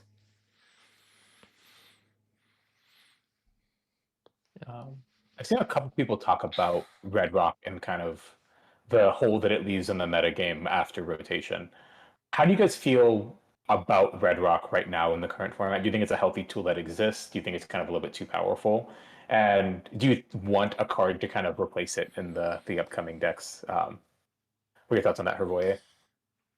Well, I never was too like upset with the idea of 6 cost event remove anything existing. Like, but Bandai obviously had a problem with it because they banned the much more balanced yellow version of it.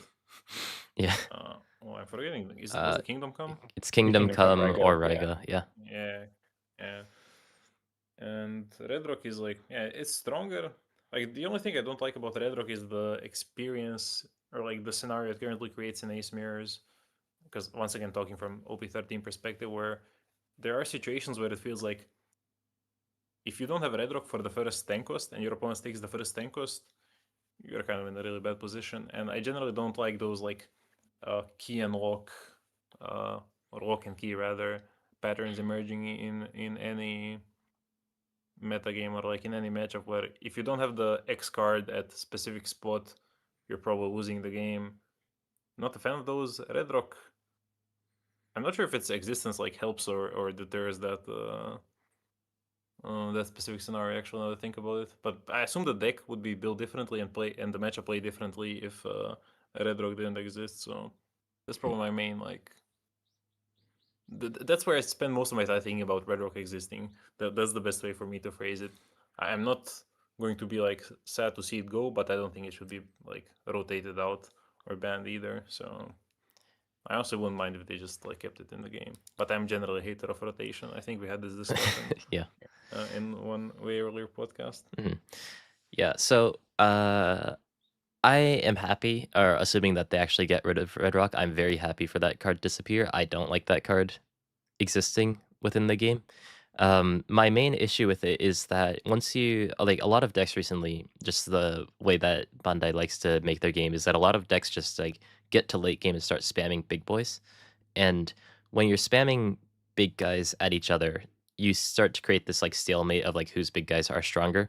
But if the blue deck is ever ahead on the board and you're just trying to spam or play one character each turn, then effectively the blue deck almost can't lose. In there's some different scenarios where like the opponent has to pay like 9 or 10 for their character, and the blue deck can play 6 to nullify your last turn and also get like 4 extra dong to play like a Marco blocker, attach dong, leave up dong for Gungam Giant for blue purple Luffy. And it creates a stalemate situation where like if you ever get ahead on the board, then it feels like the game just doesn't progress if you have things like Red Rock. And I don't really like that for the game. I enjoy Red Rock for Sanji because the deck feels like a deck barely with Red Rock in it. But the decks that are very good, like Blue Purple Luffy of old and Red Blue Ace now, I feel like it's a little bit too much once they can start to establish their board. Yeah, I think you're 100% right on that. I hate the dynamic where like decks want to try to, or Ace gets to both invalidate like mid-sized creatures that are 7 to 8 costs with their blocker, and also get to invalidate 10 costs with Red Rock. So I do think that's a very like unfun play experience. I really like the idea of the game getting even larger when like Red Rock becomes like once it rotates out. There's a lot of cards that I really want to see kind of played in more mid-range like capacities, like Minecraft Zoro hasn't really seen much play because of the existence of Red Rock. Like fun cards like Kaido Linlin just don't exist because of Red Rock, but would be very, very powerful against decks like Ace. So I really want to explore those kind of decks and see like are the top end that's kind of been invalidated by cards like Red Rock going to be playable moving forward, or is it still going to be like a little bit too slow for those setup cards? Do you like the idea of playing a game where people just drop top end in late game on each other though? It could be at the very least novel. Maybe it might get boring very, very quick, but I think it might be an interesting playing pattern at the very least. Yeah, I think, I mean, Ima's a bit of an outlier, I guess, because his or her, their 10 costs technically cost 3 plus 1. But like when you start to get to that late game where you're just spamming things at each other, if you're, for example, like an NL mirror, that can start to get a little bit stale. I know NL mirror is a little bit more complicated than that, but like baseline, if you're just playing 10 costs at each other every single turn, then it can start to get boring. But I don't necessarily think that Red Rook actually fixes that. I think that that's more like we need to print better mid game options than print answers to late game options. If that makes sense. Yeah. It does. I'm just trying to figure out if that realizes itself in form of some power creep, or if we can like cruise by. Because like the only decks that could successfully deal with like opposing top end without playing like a bunch of their own were like removal decks, like, and that was just pretty much Sakazuki and I guess to a degree red purple or like Sakazuki and all the black, like, you know, Moria spammers, great eruption, whatnot. Because answering big bodies is really hard without big bodies of your own, and like I think the best tool for that type of thing now is like the bomb shanks. Wait, which set was bomb shanks? Was he OP6? It's like The film deck, OP7, yeah, I mid think. 6 or 7. Yeah. Yeah. And obviously the green shanks. Okay, both shanks cards actually. That's interesting. 6, 7. Also, like Yeah, there's like it doesn't- Sussy and stuff like that, of course, still. Oh, true. Yeah, But yeah, it will obviously then have to influence like how people build their decks for playing out before late game. But what I'm afraid of is people just optimize their decks for reaching the late game, where they play these powerful cards with like little fear of you know, some form of retaliation. Because some of those tank costs are like pretty insane. Like the green tank cost Doffy, the new like purple Doffy actually is also Insane. quite the card. So like, he can even take out opposing top end himself. That is true. Like a lot of the power or the top end they printed nowadays just stops every like aggressive play. It feels like, whether that's 10 cost Dofi or 10 cost Newgate, 10 cost Dofi, the new like 10 cost EBO4 Luffy. Like all these cards are just going to be like, let's hope this game down for a little bit and just see how that goes. Maybe that's a little bit too good. I think, I'm not sure which one like is like the originator of this, but I think the one that definitely was felt the most in most metas, but is currently kind of out of favor, is Tenko Teach, because that's the card that also like completely locks downs and flips the those spam Tenko stand games in towards one side. They haven't printed support for Teach in a while. Yeah. Oh yeah, they didn't print one for 2 sets, and you're just like, yeah, it has been printed in a while. Yeah, but there's, I mean, you know, there's also the secret rare Luffy in yellow, the rest of EB04. That'll be interesting when we get that. I'm sure that that'll be something else that we talk about in a later set. But I think that well, we're probably getting into the territory of this could probably be its own episode of like how do we balance the One Piece card game. But like really, I thought about this a lot, and I think that the issue is that you get mana so fast in the One Piece card game because you get 2 per turn. You're at 10 very, very quickly, that it feels like the game fundamentally basically only has aggro and control decks, and we don't really have very good mid-range decks. It's to the point that like Bonnie and stuff would be considered somewhat of a mid-range deck because it's just like it's like a different flavor of control in a way, but it doesn't really feel like the same type of mid-range deck that you'd see in a game like Hearthstone, for example. I think that because we don't really have that middle ground, that like we have crazy top end, and at least recently we've had like pretty weak aggro decks, but it feels like in the past we've had like good top end and the decks that can kill you before that top end comes out, and kind of nothing in between. So I don't know how you really fix that. They've been printing some pretty good 7 costs. There's like the 7 cost 9000 Zoro in EB04 as well, that is crazy, gives your leader plus 2k, and has character rush. So there's some pretty decent mid-range tools, but like 7 costs is a bit of an awkward threshold a lot of the times because it's like one step before your big things. So it's very good on curve, but not very good after that. So there's a lot of things that are fundamentally a little bit challenging to actually balance in the game.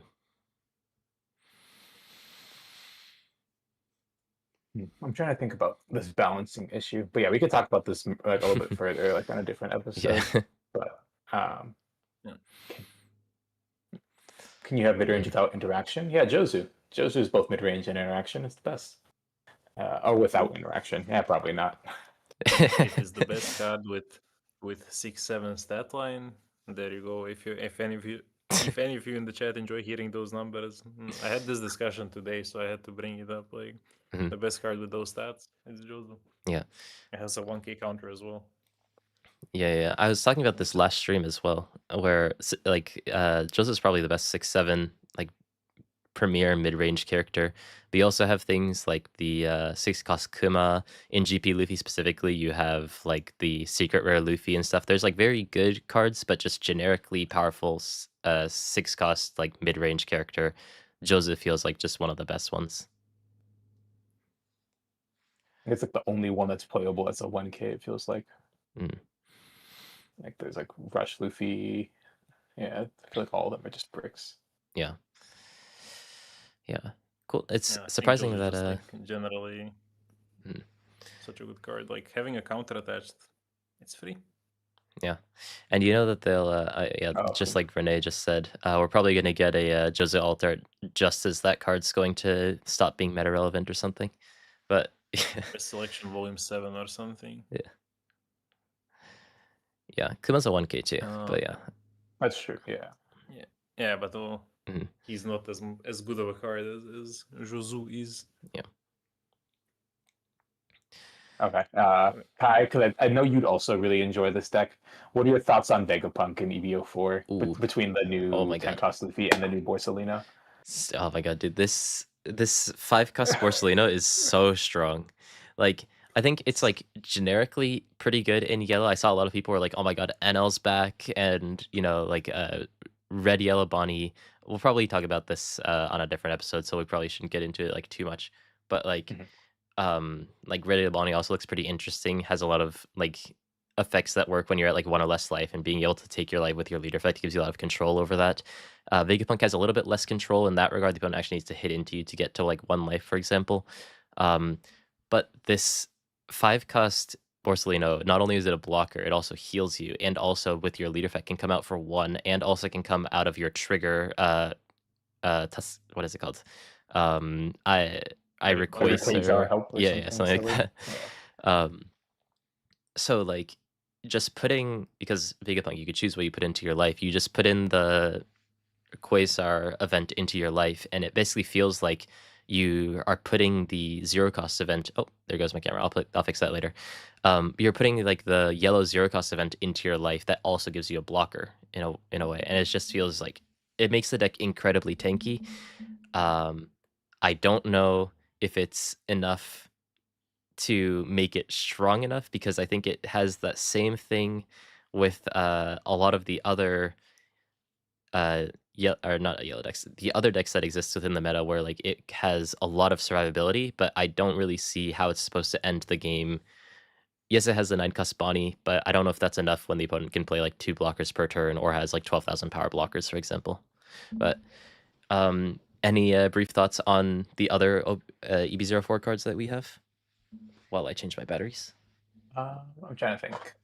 Before we jump into the other EBO4 cards, I do think that the 10 cost Luffy being both egghead and just like that 12k body that's also a blocker does like give you that like way to push through. I think it might be real, but let's not go too much into Vegapunk. Keep your cooking a secret for your actual tournaments, Kai. But honestly, aside from the yellow cards, I just don't really see like the some of the black cards are interesting in some ways. Like the new Kobe that got spoiled was okay. The red yellow Bonnie leader is like cool. The fact that you get to become a 7K really easily and like a 9K with the character, but nothing's excited me as much as just Egghead core. Mm. How about you, Hrvoje? I mean, I like the red Zoro, but I Oh, yeah. honestly I didn't focus really much on the reveals of. I read every reveal for the Japanese side at some point, but I also didn't like make much effort into like remembering them. I remember the really good cards, like, and that was Borsalino. So, yeah. Yeah. Consider me uninformed about the Japanese colors, which is what red, black, yellow. Yeah. Yeah, red, black, yellow. The 6-cost Kobe is a little bit underwhelming in my opinion. It feels like a very Kobe specific buff, but I don't know if that's enough to actually save him displaying a I think 7 it's plus just what 7. the hell map will play. Yeah. Like, and honestly, like I can see it. It does one of those things which are rare in One Piece, where it's like an engine piece when on board, where it has the potential to generate value turn after turn, but there's no guarantee it will do that, of course. But I do like those types of card designs. Yeah. I think the 7-cost Zoro though is very strong in my opinion though. Like a lot of people are saying that it's like big ace buffs. I don't know if it can fit into the current version of ace, just because it feels like it eventually becomes like a dead card in hand, although to be fair, you have your leader effect. Once you start playing down your like 10-cost negates, it does kind of fix one of the awkward turns when you're going first as ace on that 7 turn, but like after that, I mean, you can't play it before, and then after that, there's better things to play. So I don't know if it's actually going to be an ace buff necessarily, but I think that that's just like a very, very strong, a very clear power creep card, because if you compare that to like the 9-cost Newgate from OP02, they're worlds apart. Could be red purple Luffy, could be red purple Roger buffs. There's like a couple of interesting decks that can use it, but Is this Supernova? not Supernova, so can't be used in Oh red law. no. Yeah. It's Okay. Egghead Straw Hat. I thought about that. It's unfortunate. So not red law buffs. Let us have some fun once. Like Red Green Law could be playing this. Yeah, well, at least it is Straw Hat though, so it is still technically searchable, but yeah, not as searchable as you would like for it to be. Do you have any thoughts about Black Crocodile? Because it is a pretty like different deck when it comes to like how the black color plays in One Piece. Have either of you guys tried it out? I've only watched people play it. I do think it's a really interesting deck. I just don't know how it actually closes games. Like the 10-cost Crocodile is a really sick card, I think, or it's a 9-cost or 8-cost, I forget what it is, but it's a 10k though, right? Yeah. I think that card's a very interesting card, and it feels like black is becoming less the KO everything color and more of like this combo engine color, which I think is like a really fascinating way to take black as a color. But I just don't really like feel like that deck's like very powerful in the face of ace. Yeah. Crocodile is the deck that I've played the most of in OP4, like of the OP14 leaders. I just enjoy the playstyle. It does kind of feel in a weird way a little bit reminiscent of Ema. It doesn't have the same late game is the issue, but it is a sort of like build up your trash, you play things out of your trash whenever you need to. It also has like a lot of ways to deny the opponent attacks. It's just instead of blockers, you're just denying them the ability to attack. So there's like a lot of really cool things that the deck can do. My friend who's a lot more enthusiastic about Crocodile says that the ace matchup is just whoever goes second wins. But the Ema matchup is another one that can be quite difficult. It's just, I mean, again, like a lot of leaders in OP14, they have great survivability, but they don't really have great ways to actually close out the game. But I think that the nice thing with those kinds of decks is that it gives Bandai a very clear path to buff them in the future if they choose to. If they just print out like some decent way to close out the game, then that's kind of all these decks like red green Luffy, purple Doflamingo, and black Crocodile really need to start to become a more viable threat.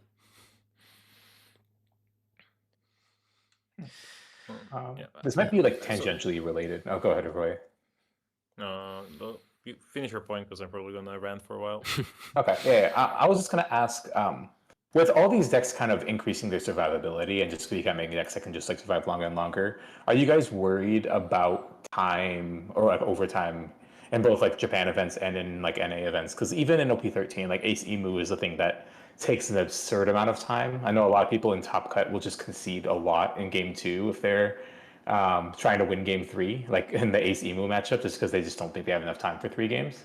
So I'm not entirely sure if like the fact that the games are going even longer is a concern for players once these decks can just survive for like much longer than they used to. I feel like we had more of those issues in OP13, weirdly. Like Ema mirrors, if like both players don't agree to like play quickly, they can go very long. Ace mirrors can also go very, very long. Ema versus Ace can also go very long, especially if you start playing down like shitologies and stuff. OP14 leaders do feel like they end the game a little bit faster, so it hasn't felt as bad in OP14 at the very least. But I do think that it is more of a problem recently than it was like 2 years ago.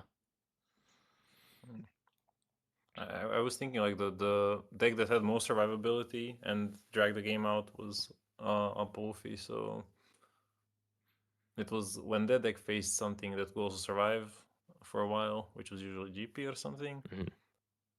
That's when I felt like the game's dragged out and it could potentially really grind into like buggy and such. So I'm not sure. Like I don't feel like the new decks are that much better at surviving than the older decks were. But the Bandai like I don't like when they do that stuff because it feels like they give power to the wrong tools. Like they don't give you tools to win the game. They just give you tools to like try and outlast your opponent, or rather the tools to not lose, which I was never a fan of that approach. And I think Crocodile's design as a whole kind of reflects that because I remember joking when I saw friends test it at locals with like proxies. I was like, this is not a real black deck. This is like a gray deck because it doesn't do anything that black decks in One Piece did at any point. Because okay, it has its own Moria, okay, that like resembles all black decks, and it's Robin, like love the card, but it really doesn't have the same feeling when it plays. It's more like a tempo deck, and it reminds me in design of like the early yellow decks, where it feels like their design philosophy for black now is to just like kind of have it do a little bit of everything and then see what sticks. Because it has some removal, it has some like attack manipulation, it has some like card advantage generation and whatnot, but it doesn't like it doesn't have what used to be Black's identity, which was just remove stuff. And to be fair, remove stuff almost directly translates to win the game. So that's not the best identity for a color to have in a game you want to have balanced. But it does feel like currently it's very, they're just trying stuff and they want to see what sticks. Because cost manipulation without removal, there's not really any good ways to utilize it at the end of the day. Like there's a few cute things the deck does, like resting 0 costs and reducing power, but it also works very well with patchwork, but it's like that's the one saving grace you have against Ace, but it's not really enough. But yeah, the deck does kind of feel, it's your favorite type of deck, I know, where they just printed a big start deck in the middle of the set, where it's like you just have to play all of the new Baroque work cards. Kind of Doflamingo has a similar sort of thing where you just play all of the new Purple Doflamingo cards, but he has a couple of old support cards to play at the very least.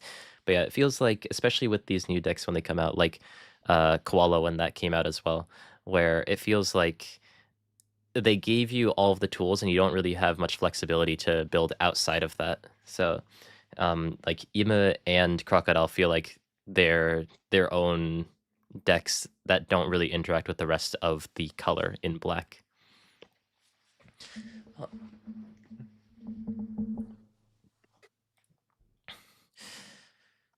yeah. Oh yeah, double loss.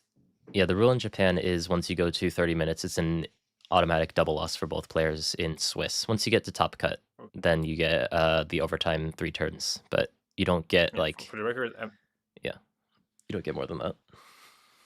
Yeah, I was just answering to the person. Like that wasn't me suggesting in the comments what the policy should be. I was just also explaining what the policy in Japan is, which is really harsh. But then again, it does incentivize people to not go into time. But there are some gray areas there as well. Like if your friend is like fighting for top cut and you cannot top, and you're playing someone who can top, you just like kind of suicide, run into time if you can. Like you just play a solo game to survive, whatever. And people do that in Yu-Gi-Oh! So I know because a friend recently missed out on top 8 of OICS because of that type of thing happening. So like there's never going to be a perfect time rule system. Like trust me, people are always going to complain about something. But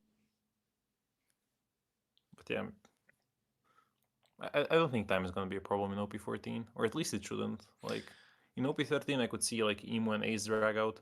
Emo mirrors, funnily enough, I don't think I ever went to time, or like anytime it went to time, it was like just to finish the turn to attack for lethal, because I generally think it's like 1 or 2 tank costs at most. Yeah. In the mirror that it played. I've went to time once. Is just I happened to get a slow start into someone who wasn't as experienced with Emu, so the game just ended up dragging on to. I was going first, so I ended up playing 3. He played 4 10 costs, and I had lethal on board, but we had a judge standing over us, so we couldn't like play the last turn out. So it ended up becoming a double loss. But yeah, most of the time it feels like it doesn't go that far, but when things get a little bit awkward, then it can start to get a bit grindy. But yeah, I think ace mirrors are like the big one though. It just kind of feel like NL mirrors of old. But yeah, that's kind of adding to that point as well, where like we've always had NL mirrors, so I feel like we've had time issues in the past, and although maybe they're a bit more prevalent now because ace is more popular currently, I don't think that we have to worry too much about the time limit quite yet. Also, this reminded me, like, Ace Mirror has like a dynamic that to me, I haven't played it much, so mostly from spectating, looks very similar to the Doflamingo dynamic, which was like, you just bounce each other's board until one guy has its stick, and then you push the advantage to games. And those Doflamingo mirrors also enter into time very often. So yeah, definitely some of it translates over the formats. And the same cards were the culprits, like Jozu. Instead of Atmos, you have instead of Law, you have the Atmos, and they're still putting in the whole story. Yeah. I think we have kind of jumped around a lot. I think we should probably start to wrap up a little bit. Was very fun. There's a lot of people asking some interesting questions, but maybe we'll do this more often so we can interact with chat a little bit more that time as well. I haven't actually heard too much about what Japanese people think about rotation. I think people are just kind of accepting that it exists. But yeah, I think to sort of wrap up this podcast, because we've talked about basically every deck that can potentially be meta. If you were to pick maybe like a top 3 for OP14 with the EB04 cards, what do you think might be the best with all of these new buffs? Maybe starting with Yonas. All right, I'm going to take the boring answer. I think it's just going to be Emu Ace and likely Mihawk as my third choice. I just think that despite the EB04 like supplements to a lot of decks, I just think that the power of those 3 decks is just like a significant amount better than the rest of them. How about you, I Hrvoje? guess I'll try to be spicy a little bit. I'll say I have unwavering belief into Emu because we didn't talk about it much, but Ground Death is such a good card. Like, I don't know who made an even better version of Never Existed, where you can you choose to not use it in late game 4, so you can use the other effect So I'll go with Emu, and then up Wolfie. I think the deck is it may have its issues, but it's still very well positioned in the meta. Once we get the Roger promo, we won't have the Linlin, but I'm not sure if Linlin gets played much in Japan, anyways. And to be fair, I didn't test it. And then for the last pick, I'll just say I cannot put Boa in top 3. I'm sorry, I hate triggers, I hate pudding. I'm never rating her. I'll be a hater forever. So I'll go Emu, Wolfie, Mihawk, not necessarily in that order, but okay, that didn't end up that spicy. Yeah. I think if we want to keep it a little bit spicy, I think the thing is Ace has felt a little bit more gambly, where games feel a little bit less in your control now with OP14. So it feels a bit scarier to bring to a 1v1 tournament. So I understand Hrvoje not putting it into his 3 decks. But I still think that probably the best 3 decks just overall, I think that every deck has its flaws now. And if you just look at them holistically, I think that my picks would probably be Ema, Ace, and maybe Green Bonnie, which I think we may not have talked about. But Green Bonnie is just a pretty solid pick into things that are not Ema. And I guess Blue Purple Luffy kind of has that argument as well. But Green Bonnie has a lot of tools that feel like they directly counter things that Hancock likes to do, for example. So it makes it pretty easy to play. But that's kind of me just trying to be spicy as well. So, she's probably the best leader at setting up the new. Oh, I forgot the shark's name, but Megalo, yeah. Megalo, yeah. Shout out to Sam, by the way, for doing well for WTCG. He ended up getting top 4 in a recent CS, which was awesome. Yeah, it did. I think I made a tweet about it, but obviously I didn't make a video. Oh no, I did make a video. Yeah, I did. I lost my match that would have got me into top cut in that tournament. I was right next to Fidelio TCG the entire time. We were all just X1 the whole way, and then last match I barely lost to Ace when I was going first. But yeah. It just occurred to me you skipped your story since the last time we did one of these podcasts, because you also hit a subscriber goal, a very important, a very big milestone. And I'm not sure if you played Hachi CS or any other tournaments, but you did not give us your story. I've just kind of been playing Ema. I did go to the Hachi CS recently, and I didn't do too well. I was just one of those days where I hit Mihawk, Yellow Luffy, Hancock, and Blue Purple Luffy. Blue Purple Luffy was fine. And I ended up going like 2-3 or 1-4 or something just because I couldn't win dice roll a single time. And just couldn't find my pieces. But, you know, that happens. Yeah, in other news, I did go 7-2 at the Tokyo Championship. And I was able to beat Mihawk and Hancock there. I ended up losing to Bonnie, funnily enough, and Ace. So yeah, well, that's basically all that I've had. Japan, you don't get too many tournaments, but you know, I'm just playing EMA because that's kind of all I know how to do now. I just got It's a the good skill message. to have. I just got the message saying that my idea of spice is like definitely a white man's idea of spice. Yeah, salt and pepper, guys. That's perfect. Oh, jeez. Okay. Yeah. It's close to 3 a.m. for Hrvoje, so it's probably a good time to wrap up. Any other last minute shout outs for you guys? Well, yeah, not particularly about the podcast, but big shout out to chat for being with us this time. It was fun to do this live. Gave us more things to talk about. We probably wouldn't have talked about Red Green Luffy otherwise, for example. So thank you very much. Appreciate people who were here from the very beginning, also talking in chat. Subway Showdown, very active in chat today. Thank you guys so much for watching. You guys want to shout out anyone in particular? No, well- we kind of did a lot of the shout outs I wanted to. So, Yeah. Hrvoje, you're welcome to shout away. Once again, shout outs to especially the Europeans in chat who stayed awake Yeah. with me. I apologize in advance to Abe because I know he's gonna be sad we didn't talk about Moria, but we'll cover it in at a later time for sure. And also shout out to you, Kai, for letting me know that Grand Magnon in Japanese is called Nyomba, which is Yeah. Yeah. Well, yeah, so I guess we will wrap this up. I do have a little bit more planned for my own stream, so you don't have to click off quite yet, but it's a bit late for Hrvoje, and Yonas is a busy man, so I will let you guys go this time. Thank you guys for joining the All Blue this week, and hopefully we'll be back a little bit sooner next time. Yeah, very likely. Yeah, but thank you for having us. It was a fun time today. I'm looking forward to more episodes. Yeah. I guess we'll see you guys then. Bye-bye. Bye. And usually that's where I would finish the recording, but we are on stream, so Oh, so we just leave. Okay. yeah, I guess I guess he's gone. And now he's gone too. So I am now alone. Oops. How's everyone doing? So I do have some other things planned for today.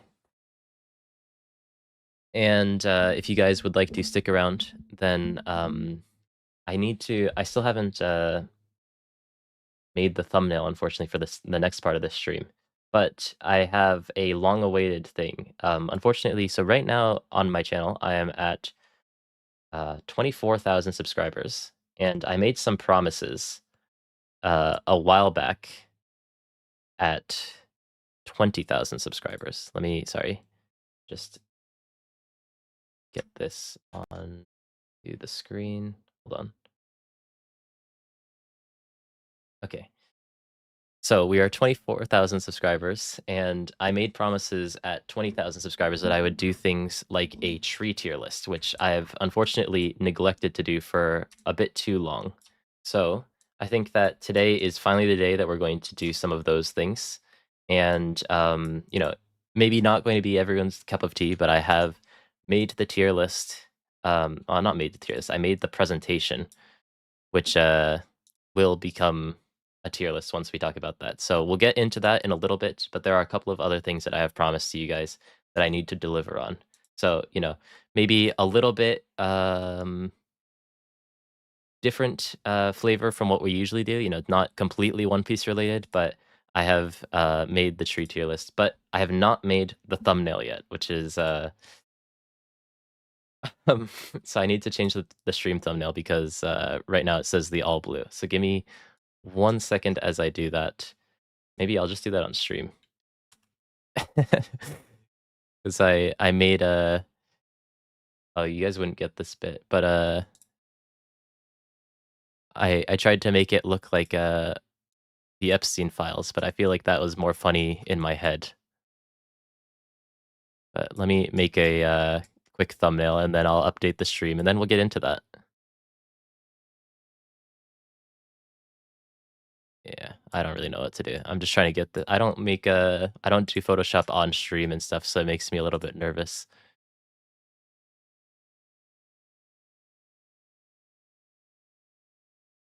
The tree files, yeah. Give me 1 second. I need to make it so I'm not actually covering the text. Okay, I didn't think about this well enough. Need to merge these. Now it's just a Photoshop stream. Sorry, guys. But if you would give me a little bit of your time, and you know, just how's everyone doing today, though? I don't usually do this on stream. I usually prepare it, but because I woke up late, I didn't have time to actually get this done.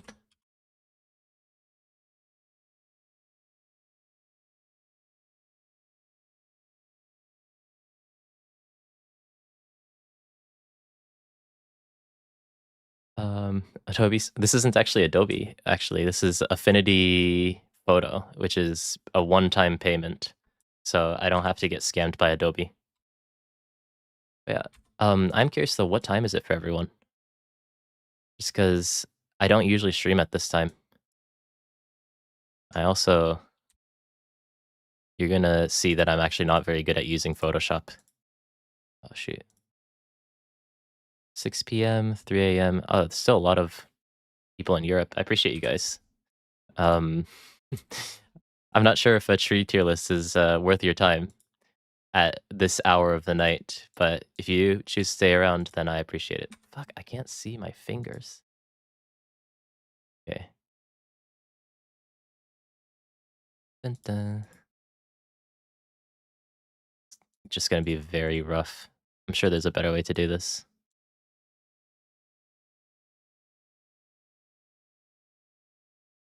I'm gonna miss locals for this. Uh, you know, one thing, you know, I usually when I start out my stream, I have like an objective, and like, sure, I had one today, but I don't really always have time to just sit down and talk to people. So it's nice to, although it's while I'm cutting out. Wait, does this even make sense? Oh no, it should be paper should be in between my fingers. Shit. I feel like I'm confusing myself. It's nice to kind of just chill a little bit and see how everyone's doing. I haven't been able to upload for a little bit because I've been off for the new year, but I hope that you guys had a nice new year. Is this good enough?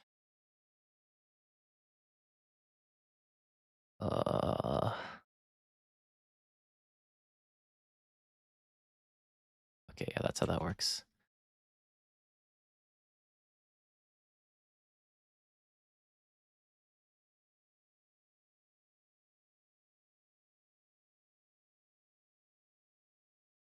Yeah, that's true. I think like especially when like a new set's going to come out soon. That look okay? I don't know. That looks a bit weird. That looks really weird actually. What the hell did I just do?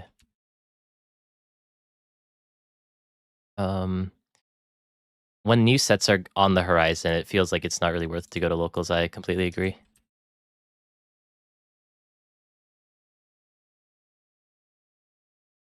And I thought this would be like smooth sailing, but you're just seeing me completely mess this up.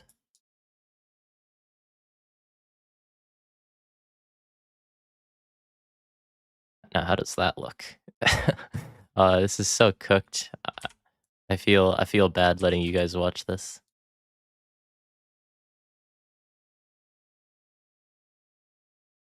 I mean, that's good enough. It's a bit weird around the edges, but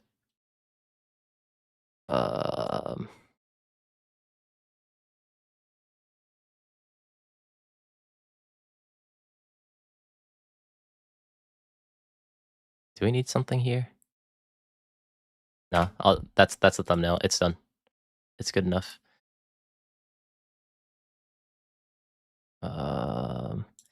Then now, oh, we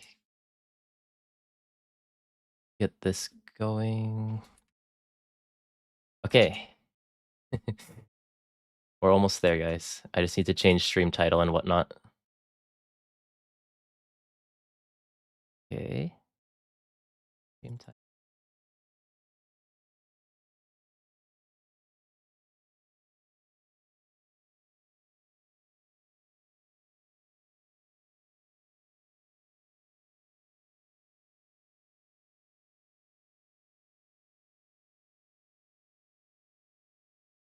Maybe add some shadow. Yeah, I could. I'm in a bit of a rush because I don't want to edit too much on stream.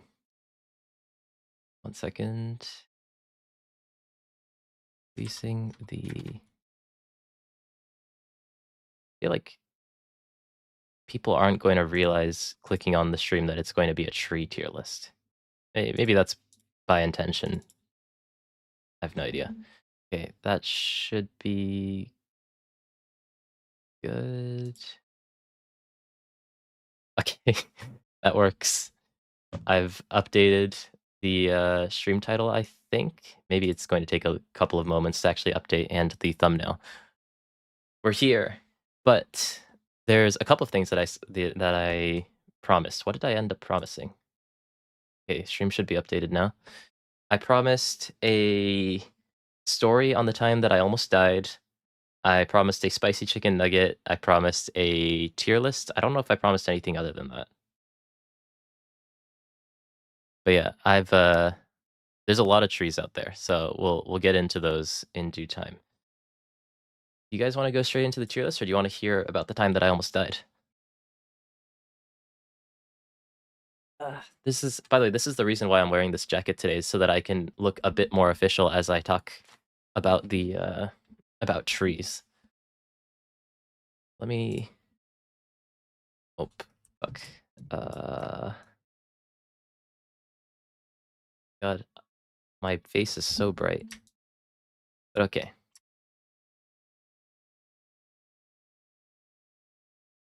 Yeah, so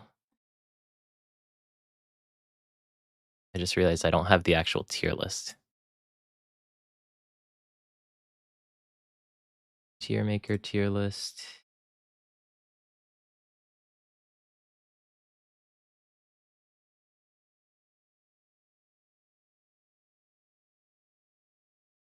Okay. So basically the way this is going to work is I have a presentation and I'm going to tell you about some of these trees because there's some very cool trees.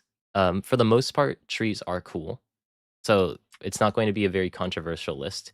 But I'm going to, sometimes I'll overrule you guys, sometimes I'll talk to you guys about where some of these trees should be ranked. And we'll sort of, I'll show you, talk about some of the trees, explain to you what's cool about some of these trees here, and then we are going to tier list them. Like so. Let's just make this F, and I'm going to look for the images that I used for this presentation. Just dump them into here. Okay, we have bamboo. We have the rubber. Nope. Fuck. We have a rub. Fuck. We have a rubber tree. We have the palm tree. We have acacia. We have birch. This is better pictures. This is spruce. This is oak. This is a good picture. This is the strangler fig. This is the baobab. This is the dragon's blood tree. It's a bit of a bad picture, but this works. Mangrove tree. We have the jacaranda. We have this one's probably better. Ginkgo tree. Maple. Japanese cedar. Dogwood. And sakura. I think that's all of them. If not, then I'll add them in. Ooh, I don't like these ads, but I don't know if I can change that. Okay, so we have this off to the side, and let's just get straight into the tier list. So Presentation mode. We're finally doing this. And does this look good on stream? Yeah, it looks fine. I will adjust my camera as we go. I have a designated spot for that.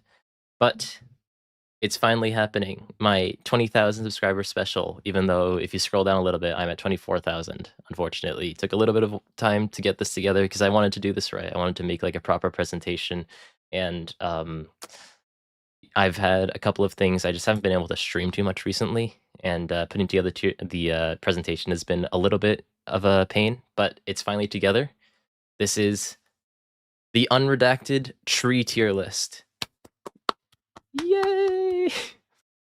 Yeah, there's yeah, redwood's a good tree, but I had a lot of trees to go through and I was working on this until like 2 a.m. last night. So let's just get straight into this. I'm grabbing the wrong thing on OBS. So a couple of things. I'm not an expert, so I may be wrong on some of this stuff. This is just my research. Some cool things that I could find about some of these trees may not end up being correct. I may have hallucinated some of these facts just based on things that I saw on like forums and Wikipedia and stuff as I was trying to research some things. So although I think that everything that I say here is true, maybe someone's going to be like, well, actually, that's not true, and I live there, so maybe I'm a little bit wrong, my bad. This is for fun. I'm not a tree expert. I'm just a guy that climbs trees, and people find that funny. My information may be wrong, but my opinion is not. This is the definitive tree tier list. Let's get into it. Starting with, let me move my camera once again into the designated camera spot. The maple tree. This is my first time presenting this. Hopefully I don't remember my, or hopefully I don't forget my bullet points. So, as we all know, there's a lot of species of maple tree. You have the maple trees native to North America. You also have the maple trees that are in Japan. This is actually a picture from Tofukuji in Kyoto, which I went to a couple of weeks ago. Very, very nice when they start to blossom. Not blossom, I guess, when they start to change in color. And there's a lot of interesting things about maple trees. Now, obviously, the color change is the most striking one. People sort of associate the color change of these leaves with the changing of seasons. So there's a lot of symbolism, especially in Japan, about the cyclical nature of life and what that represents through the maple tree. And as you may know, the maple trees have this unique sort of star-shaped leaves, and those are called palmate leaves. And the reason why they're called palmate leaves is because they look like the palm of your hand. So very simple, you know? And cool how some of those things work. And the reason for that, apparently, is that it spreads out in a way that can absorb more sunlight than other types of leaves. Now, my question to God is why didn't they make every single leaf like this if this is like top tier leaf formation pattern? I don't really have an answer for you guys. My bad. I don't really know exactly why these leaves in particular are palmate, whereas other ones aren't, but these are, and the reason for it is because it can apparently absorb more sunlight. And another very unique thing about maple syrup is that, or about maple trees, is that they produce syrup. Now, they have this sort of liquid that if you boil it down, I think that it's like you boil 40 gallons of the liquid to make 1 gallon of maple syrup.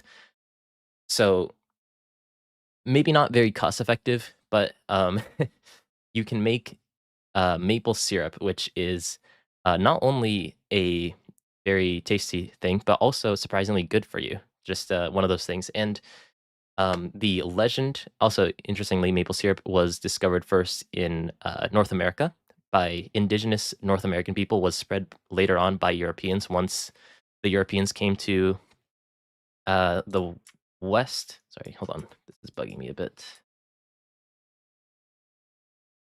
Okay, should be good.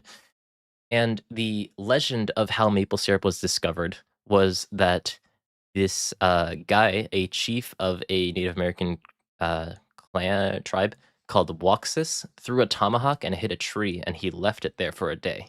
And after a day, he noticed this liquid dripping down from his tomahawk. And then when his wife decided to use that water, quote unquote, to cook her food, she realized that it turned into a sweet syrup. Now, whether or not this is true, we don't know, but that is the legend of how maple syrup was discovered. Maple trees, they look great. They're very strong material, so they are very good for building things. They make syrup. There's just lots of great things going on for this tree. So I think as I'm seeing through chat as well, I think this is a pretty unanimous S tier to start us off, because this is just a very great tree, loved by many around the world, has over 100 species, I believe. So great tree all around. Rubber tree, another very useful tree, which now that I'm realizing maybe I should have put them a little bit further between in the presentation. But the rubber tree is if you look up the rubber tree, you only see rubber being harvested. And this kind of, we think this is normal because it's just a tree. But imagine this was like any other living organism, and it's just like your only existence is to bleed for me. It's a bit metal, but rubber trees are extremely useful for us. And in 1770, the person Joseph Priestley, I believe, coined the term rubber because it was able to rub out pencil. So, yeah, interesting little bit of lore. And also just rubber, as we all know, is very, very helpful to us. There's synthetic rubber and there is, rubber tree rubber. And actually, rubber tree rubber tends to be a lot better than synthetic rubber in a lot of ways. Not only is it more elastic, but it's a lot more, I forget what the word was. But in general, I've heard that the actual organic rubber tree rubber is better than synthetic materials. Oh, is my camera not focusing? Hello. And the reason why is my camera not focusing? Okay. The reason why rubber trees produce this rubber is not because they wanted to make something that humans can use, obviously. There's always a reason for these sorts of things, because that's, why trees are cool. The reason why they have this is because when insects and whatnot bite into the tree, they get this rubbery substance stuck in their mouth that makes it uncomfortable to actually want to uh, devour this tree. So it's a deterrent to these sorts of bad little insects that you don't want on your tree. And also because the rubber is, well, rubber, it seals its own wound. So if it does get hurt, then the rubber that excretes from the bark actually seals the wound and makes the tree stronger. So cool tree. It just happens to be that humans really liked that weakness and decided to harvest it. And another unfortunate thing about rubber trees is that they are very specifically indigenous to the Amazon, and they are now. Oh, I. Yeah. Okay. It used to be exclusive to the Amazon, but like bananas. Sorry, I needed to get back because my dad just walked in the room. Bananas, as you may know, are actually clones of each other. So bananas are tasty, but it's basically just the same banana, which means that they have the same genetic weaknesses and strengths. And rubber trees are exactly the same, where most rubber trees in the world are just genetic clones of the ones that came out of South America, which means that genetically they're very weak. And so in the South American leaf blight, which was in the early 20th century, basically all of the rubber trees in South America were wiped out, meaning that most rubber trees are now in Southeast Asia. So if we have another tree blight, for example, then we might just get completely wiped out of rubber trees if we don't have some way of preserving it. Which, to be fair, the human race is pretty good at preserving things that it needs, but it is a generally vulnerable species. Which brings us to the tier list. Now, extremely useful material. We have found ways to make synthetic rubber now, but it is still a very useful material, but it does have genetic weaknesses. So I don't know if I can necessarily give it a very high tier. And also because there's so many good trees out there, we need to be a bit strict on this rating. I'm going to give the rubber tree a B tier. Yeah, the world's going to blow up in 50 years anyway, so it doesn't actually matter. But if it doesn't, then, maybe another fungi outbreak is going to destroy all of the rubber trees that we have. But yeah, rubber trees, extremely useful to us. But as trees, a little bit weaker than some of the other trees that we're going to be talking about. So, next tree, the palm tree. Now, interestingly, the palm tree is not actually tree. It is effectively grass. It's just big grass. And one of the biggest ways that you can tell this is that if you look at the cross section or cutout, I guess, of palm trees, it doesn't have rings. Is that not weird? I can't zoom in on this, can I? It doesn't have rings. And the reason for this is because the way that it grows isn't like a tree, which is why it's more similar to grass.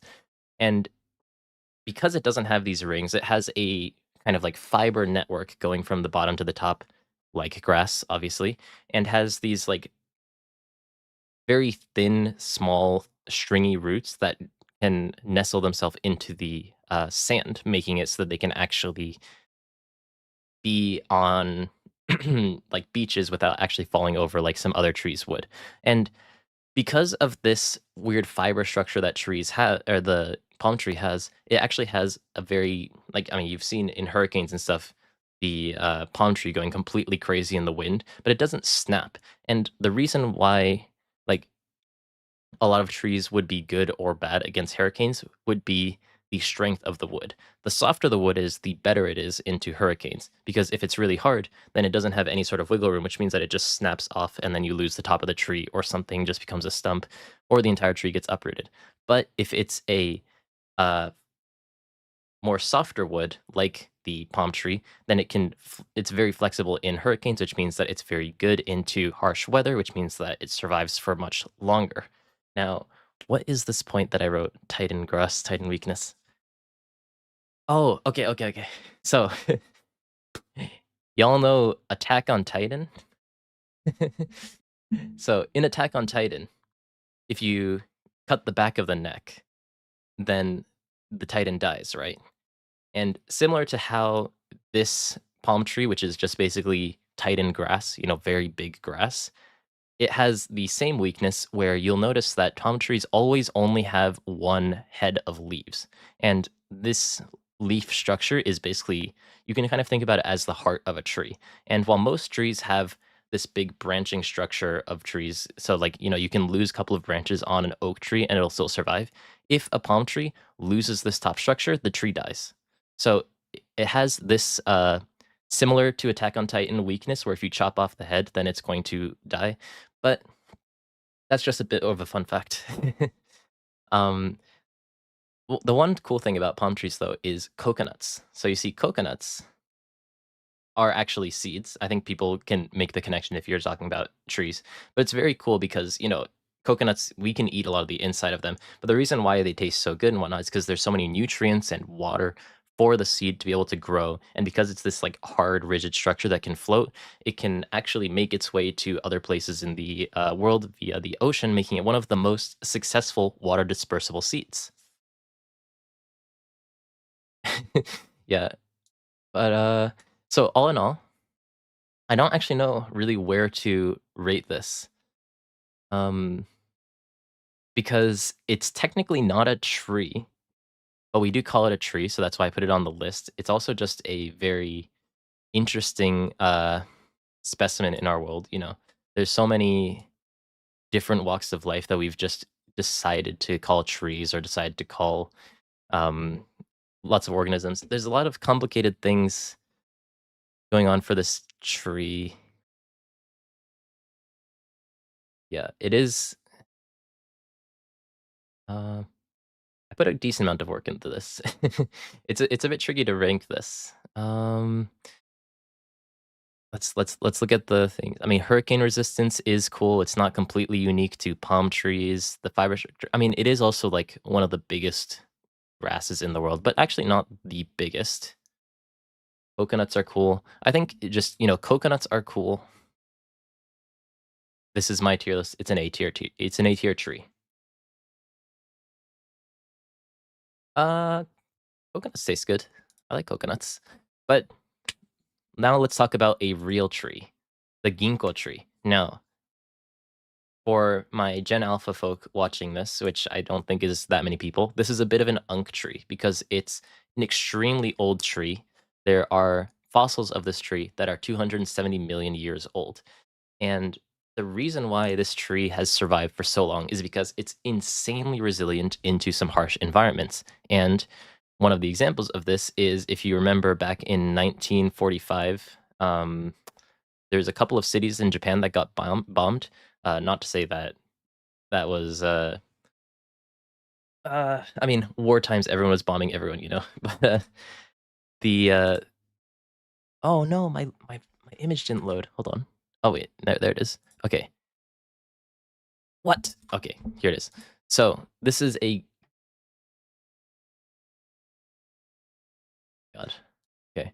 This is a ginkgo tree that survived the Hiroshima nuclear bomb, which should demonstrate how resilient this tree actually is, because it is one of the most resilient trees, can survive basically anything. And for that reason has survived for such a long time, and for that reason also has this very unique leaf structure. Just one of those things where this tree hasn't needed to evolve for a very, very long time, so it just simply hasn't. But one of the downsides of this tree is that it grows very, very slow. It can take years to just get a couple of centimeter. I mean, that seeing big ginkgo trees, they've been there for a very, very, very long time. Now, not only am I a bit of a tree enthusiast, but you may also know that my actual job is a carpenter.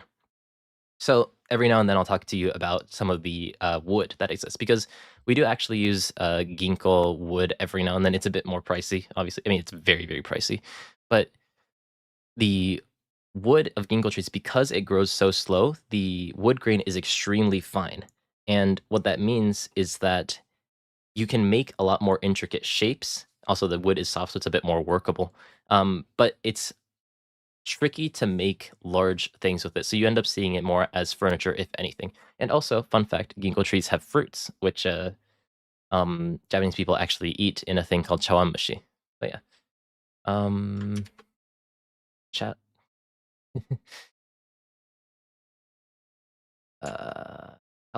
How climbable is it? Sorry, I just pulled up chat. I mean, it's pretty climbable. It's the thing is, like, if you're looking at the tree, it looks very climbable. But the thing with this tree is that a lot of the times you're going to be denied the right to climb it, especially in Japan, because they are very, very pretty trees. You know, they become yellow in the autumn, especially, but they are protected species. So, very cool tree, unk tree, very resilient, slow growing. It's hard to rate these accurately. I'm going to put it in B tier. Yeah. Next, a tree that I'm sure everyone knew would be here. And by the way, there are going to be more Asian trees here just because I live in Japan. But the sakura, or the cherry blossom, is the national flower of Japan. Or I guess national tree of Japan. But the sakura cherry blossom seedling is very, very historic to Japan because it's historically very hard to cultivate. It's only thrives in very specific climates because it's not just how cold or how warm it is, like things like spruce trees or palm trees would be. It's actually about the shift from warm to cold.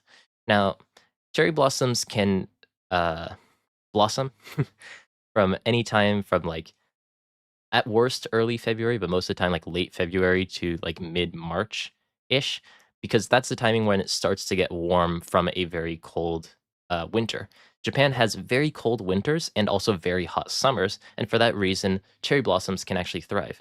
Now, the issue with this is because now obviously cherry blossoms don't have a clock and they don't think, oh, it's March 2nd, it's time to blossom. The way that they blossom is by feeling the temperature.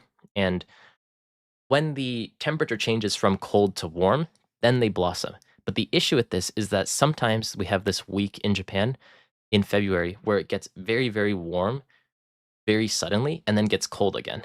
And the issue with that is that it sometimes forces the cherry blossoms to prematurely bloom. And then also, because it gets cold again, they shrivel very quickly. Which, I mean, if you've ever tried to go to Japan during cherry blossom season, you'll know it's kind of just luck. Maybe you get there on the perfect time, but sometimes the cherry blossoms bloom really early, sometimes they bloom really late, and there's really no control over when that's going to happen because it's just going to be climate. And unfortunately, because of climate change, the timing that cherry blossoms blossom has actually been getting a lot faster recently. So I think like last year we even had like early February, things are just blossoming everywhere. And I had a couple of friends who wanted to come in March and were disappointed that when they ended up coming, there was just nothing left. So it's one of those things where it's very tricky to time your trips around coming to see the cherry blossoms. But if you can, they're one of the nicest looking flowers, with a little bit of bias, of course. And this difficulty of finding the correct timing when they're blossoming, because they really only last for like about a week, is called mononaore. Mononaore, I think more like direct translation would be like fleeting beauty, where it's this beautiful thing that doesn't last for a long time, and that's what makes it beautiful. That makes sense. Because cherry blossoms don't survive for a very long time, that when you see them, they're special. And that's why the sakura tree is special, because it's a symbol of the passage of time, new beginnings, because that is right around the timing that school starts in Japan. Because school, interestingly, starts in April, compared to most of the world that starts in September. So it's a symbol of new beginnings and whatnot, and it's the symbol of spring coming. Talking about the wood, though, it is a very light wood and is very, very expensive. But one more fun fact, though, is that the cherry blossom was not in America until 1912 and was given to the president at the time, President Taft, in 1912 by the governor of Tokyo, as a diplomatic gift to create prosperous relationships in the future, which recently has been true, but hasn't always been true for the whole of history. And in return, USA gifted dogwood to Japan. So let's talk about dogwood. Oh, but before that, we need to put sakura on the tier list. Now, let me look at this one more time.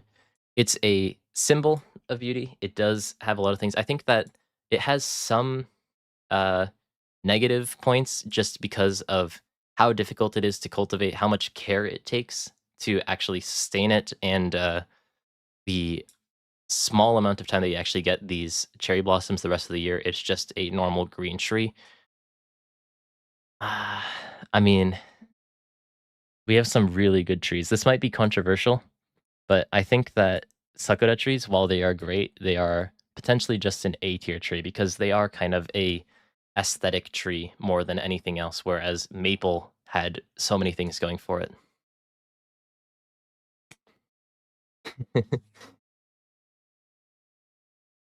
Oh, you're learning to be a carpenter right now. That's nice. Carpentry is interesting. It's very difficult, and you need to be very careful, like skincare and whatnot. But yeah, let's talk about dogwood now. So, dogwood, little bit of a fun fact. This isn't the flower. These green things in the middle are the flower. And the interesting thing is that these are called bracts, and I don't know why they exist. I'm sorry. But the reason why dogwood is called dogwood is because the wood is actually extremely hard. Like um very, very tough wood, kind of hard to work with, but it's called dogwood because it's similar to, at least as far as I could read, similar to the word dagger wood. But if you want to know something interesting about dogwood lore, if that's what you're here for today, it's actually dogwood's very important to the history of Christianity, kind of in a bad way. It's not actually in the Bible, as far as I could tell, but it's a Christian folk legend that Jesus was crucified on dogwood wood, and but you'll notice that dogwood is very small. It's not necessarily big enough to actually make a cross, and so apparently, as far as I can tell, I'm sorry, I'm not super well versed on Christian scriptures, so I may get this wrong. Very sorry. But from what I could tell from the legend was that dogwood used to be very big trees. And after Jesus was crucified on dogwood, out of pity, I believe was the wording. I don't remember if it was Jesus or God or something, decided to make it so that dogwood could never become big enough to be like an oak tree, so it's always going to be small enough so no one could ever be crucified on it again. So interesting little lore about the tree, but once again, it is very hard tree. It's very difficult to work with, and for that reason, I am going to throw it in B tier. Yeah, the hurricane matchup is not very good for dogwood, unfortunately, as far as I can tell. But oh yeah, so next is the Hakaranda. Now the Hakaranda actually has a bit of interesting lore to it as well, because I had this very like strong image that it's always kind of been this South American flower, but actually the introduction of it was like we were talking about before, where 1912 Japan gifted sakura to the USA. In 1930, the president of Mexico went to America and saw sakura and was like, "Wow, beautiful tree! It's so amazing. Can we have some sakura too?" Asking Japan, and the thing is that, as we mentioned, sakura only can thrive in very specific climates where there's a very cold winter and a very hot summer. And because of Mexico's geography, it's very difficult to actually cultivate sakura. Now, I don't know if they have them now or whatnot, but at the time, it didn't seem like a possibility. So instead of getting sakura, they decided, with some consulting with the Japanese, I don't know, plant expert, I guess, who gave them sakura, decided that hakaranda would be good for their climate. And this hakaranda is, in a lot of cultures, South American cultures, South African cultures as well, a very key flower for its symbolism. And interestingly, I may be wrong on this, but I read that if during the exam season a jacaranda flower falls on your head in South Africa, it means that you're going to pass exams. Whereas in Australia, apparently, if a jacaranda flower falls on your head, it means you're going to fail your exam. So, a bit of a bit of worldwide knowledge, something that people can't really agree on with this flower. But one thing people can agree on is that it's a very beautiful purple flower coming from a very beautiful purple tree. And unlike dogwood, that's very, very rigid, this is actually a very workable wood, making it very good for things like furniture and, in particular, instruments. But there is actually another wood that's a bit more better for instruments, so we'll not factor that in that much. But it is one of these more workable materials, but it will be a little bit more high end, more expensive. Yeah, I'm a tree content creator now, but let's now tier list the hakaranda. I mean, I'm trying not to put aesthetics into it too much. Obviously, it's going to be in the ranking a little bit, but the workability of it, the aesthetic of it, I think this is an A tier tree. Okay. Yeah, I think people joining the stream right now are going to be very confused. Also, seeing the thumbnail for the stream, my apologies if you saw that, we're a bit confused. But yeah, it's Hakaranda is just a very nice looking tree. And I think, what was the movie again? There's some Pixar movie where there's like a whole family. I think they're like the Madrigal family or something in like South America. And there's like a song they talk about jacarandas and whatnot. There's like the flower girl. But yeah, oh, did I? Okay, sorry, that's weird. Okay, now let's talk about. Oh yeah, Encanto. Yeah. Forgot about that. Nice movie, but yeah, it has a music sequence that they talk about jacarandas. So very culturally significant tree to South America in particular, but a lot of places around the world, especially in more southern climates. Now let's move on to sugi, or Japanese cedar. Now, oh, hold on. You may have noticed in some videos, although I don't always show it, that I have this. Let me see if I can get that on camera. Give me 1 second.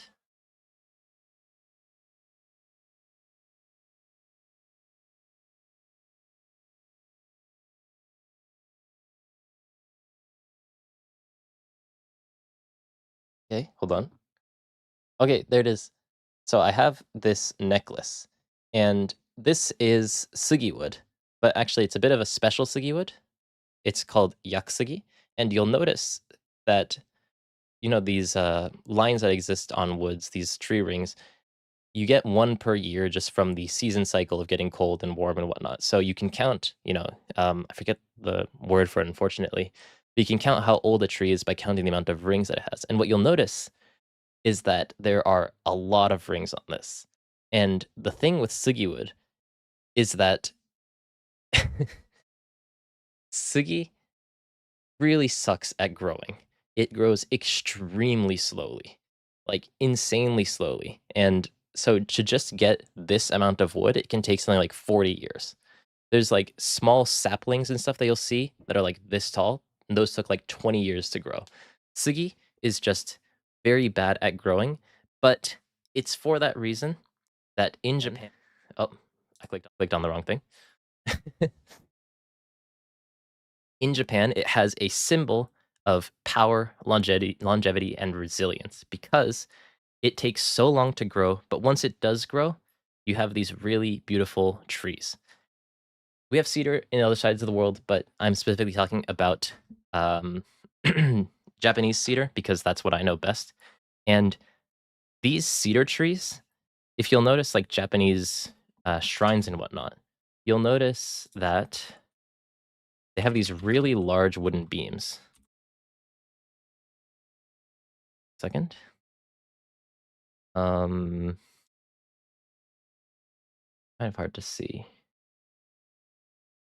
Hold on. Let me pull up a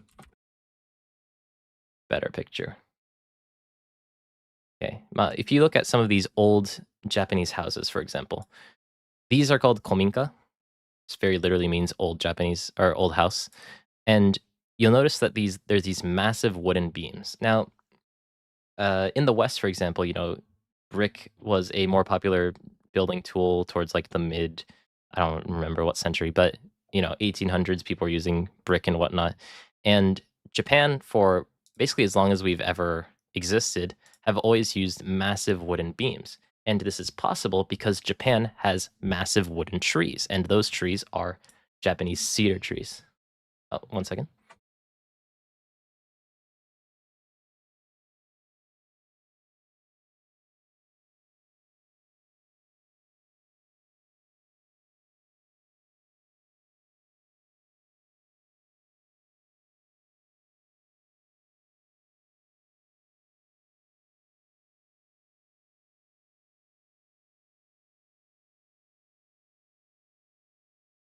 Okay, sorry, I'm back. But so although this tree sucks at growing, because it sucks at growing, it's very, very strong, and it gets super big if it gets to the point that it can actually grow this big. And this wood has basically been the pillar, literally and figuratively, of Japanese architecture for thousands of years. And for that reason, it's a religious symbol in Japanese religion, Shinto.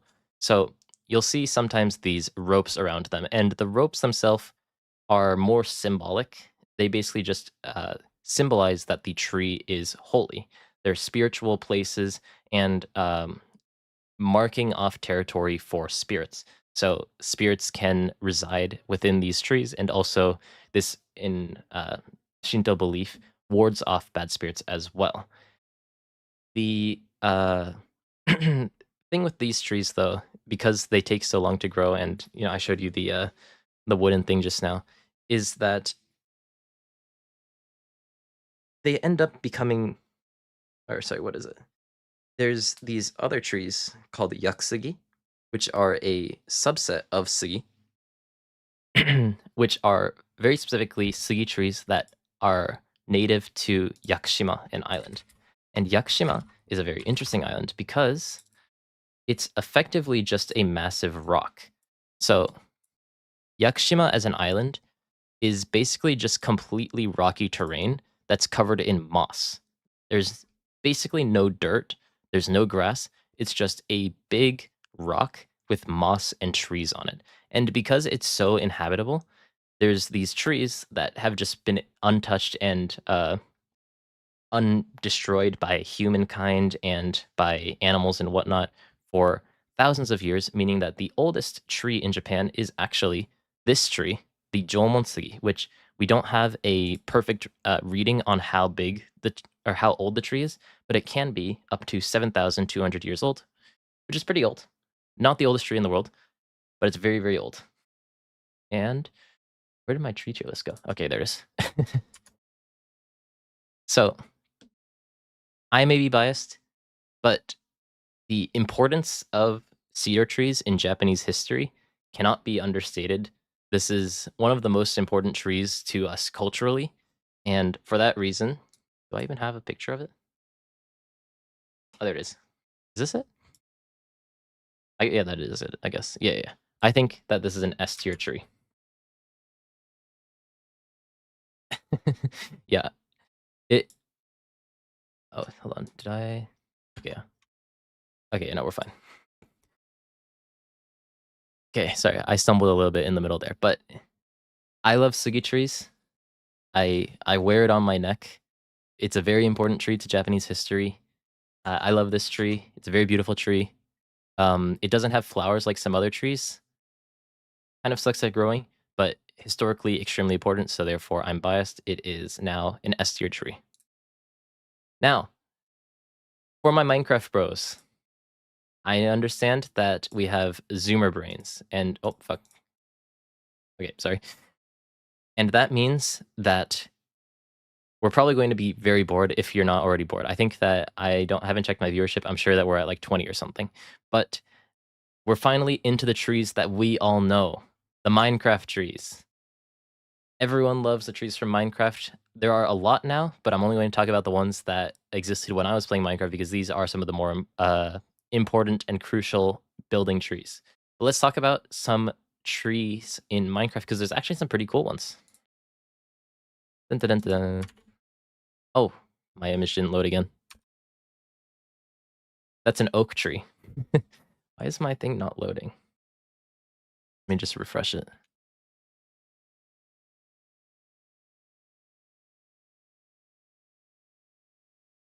Okay, good. Now, oak trees, like sugi trees, are very powerful. They grow a little bit faster, but they have very, very unique structure to the grain. Now, a lot of wood grains you'll notice have just like straight lines, but we've kind of become accustomed to oak wood because of how normal it is. But this wood grain pattern is not actually very normal. This wood grain pattern exists so that, like, usually the reason why wood grains are the way they are is that they can move nutrients and water up the tree to parts that need it. And the way that this structure works is that it's actually very good at moving nutrients across to the side.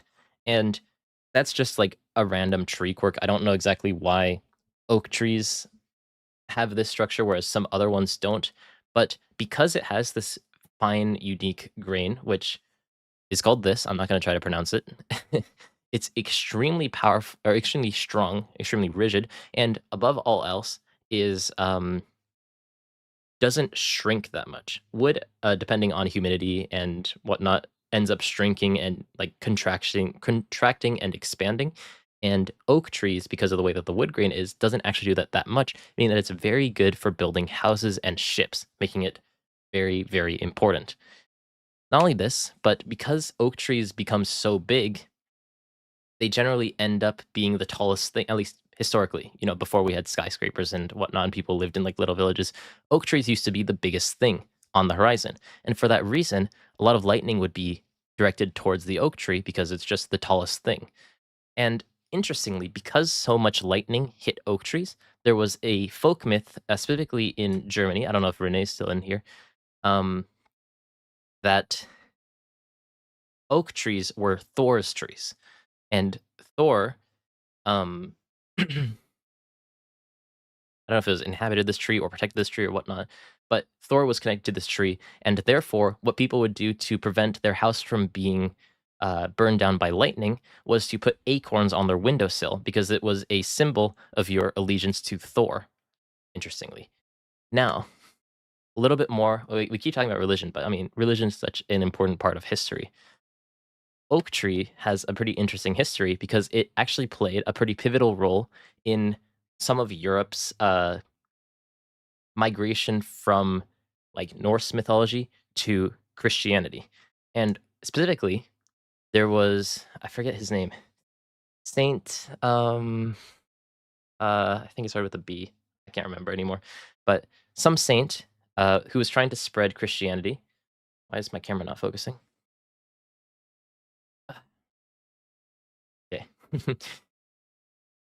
Was going to cut down in the 8th century this tree called Donner's oak. I forgot how to pronounce this.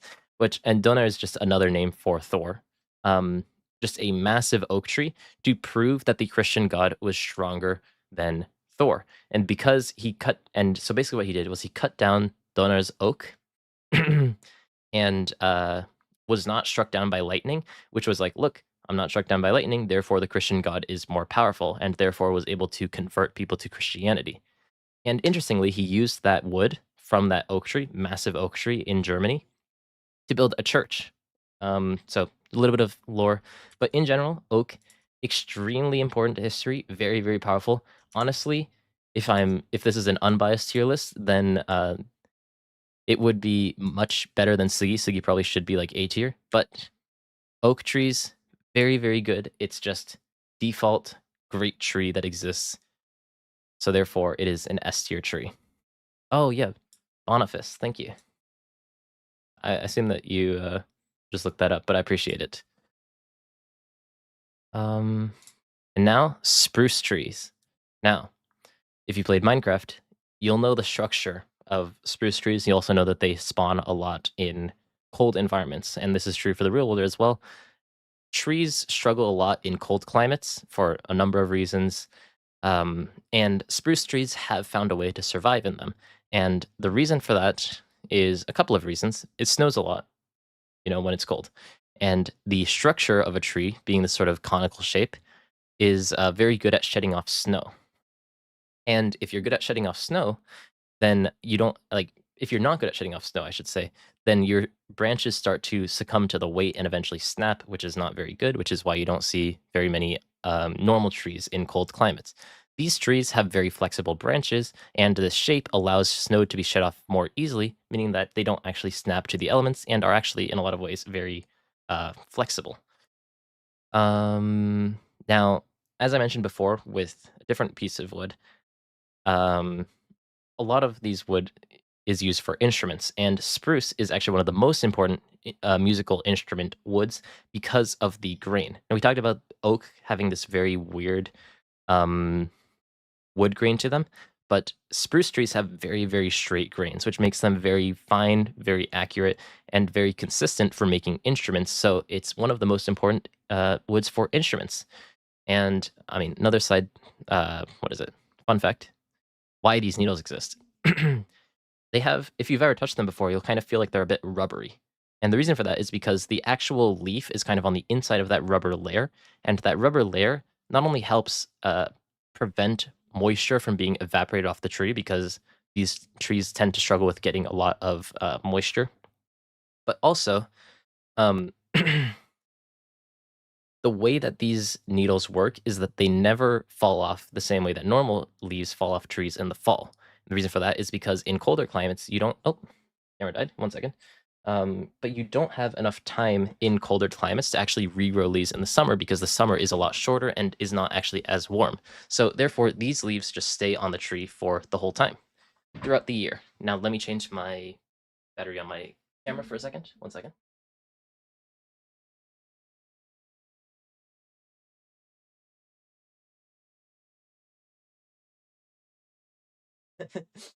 Yeah, I understand, but I appreciate anyone who is staying around.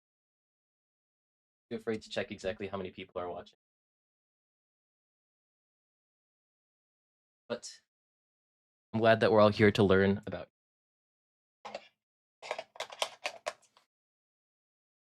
Okay. So, spruce trees also look great in Minecraft. And if we're using Minecraft as a metric, this is definitely an S tier tree. But spruce trees, very good to music. I mean, it's a very solid tree, but I don't know if it has the same sort of influence that some of our S tier trees have. So for that reason, I am going to throw it into A. These aren't really particularly ordered within the tier. You'll notice that trees in general are just pretty good. Like, there really aren't bad trees in the world, because if a tree has survived up until this point, it means it survived through millions of years of human history, or not, sorry, human history, world history. And I mean, for it to survive this long, it definitely has to be doing something right. So in general, trees are going to be pretty good.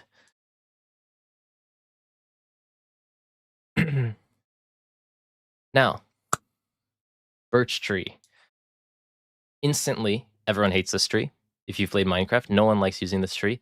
Sometimes they like using the plank variant because it's a lighter wood, but using the actual log of birch tree, a bit difficult in Minecraft. But birch trees are actually very interesting. They grow extremely fast.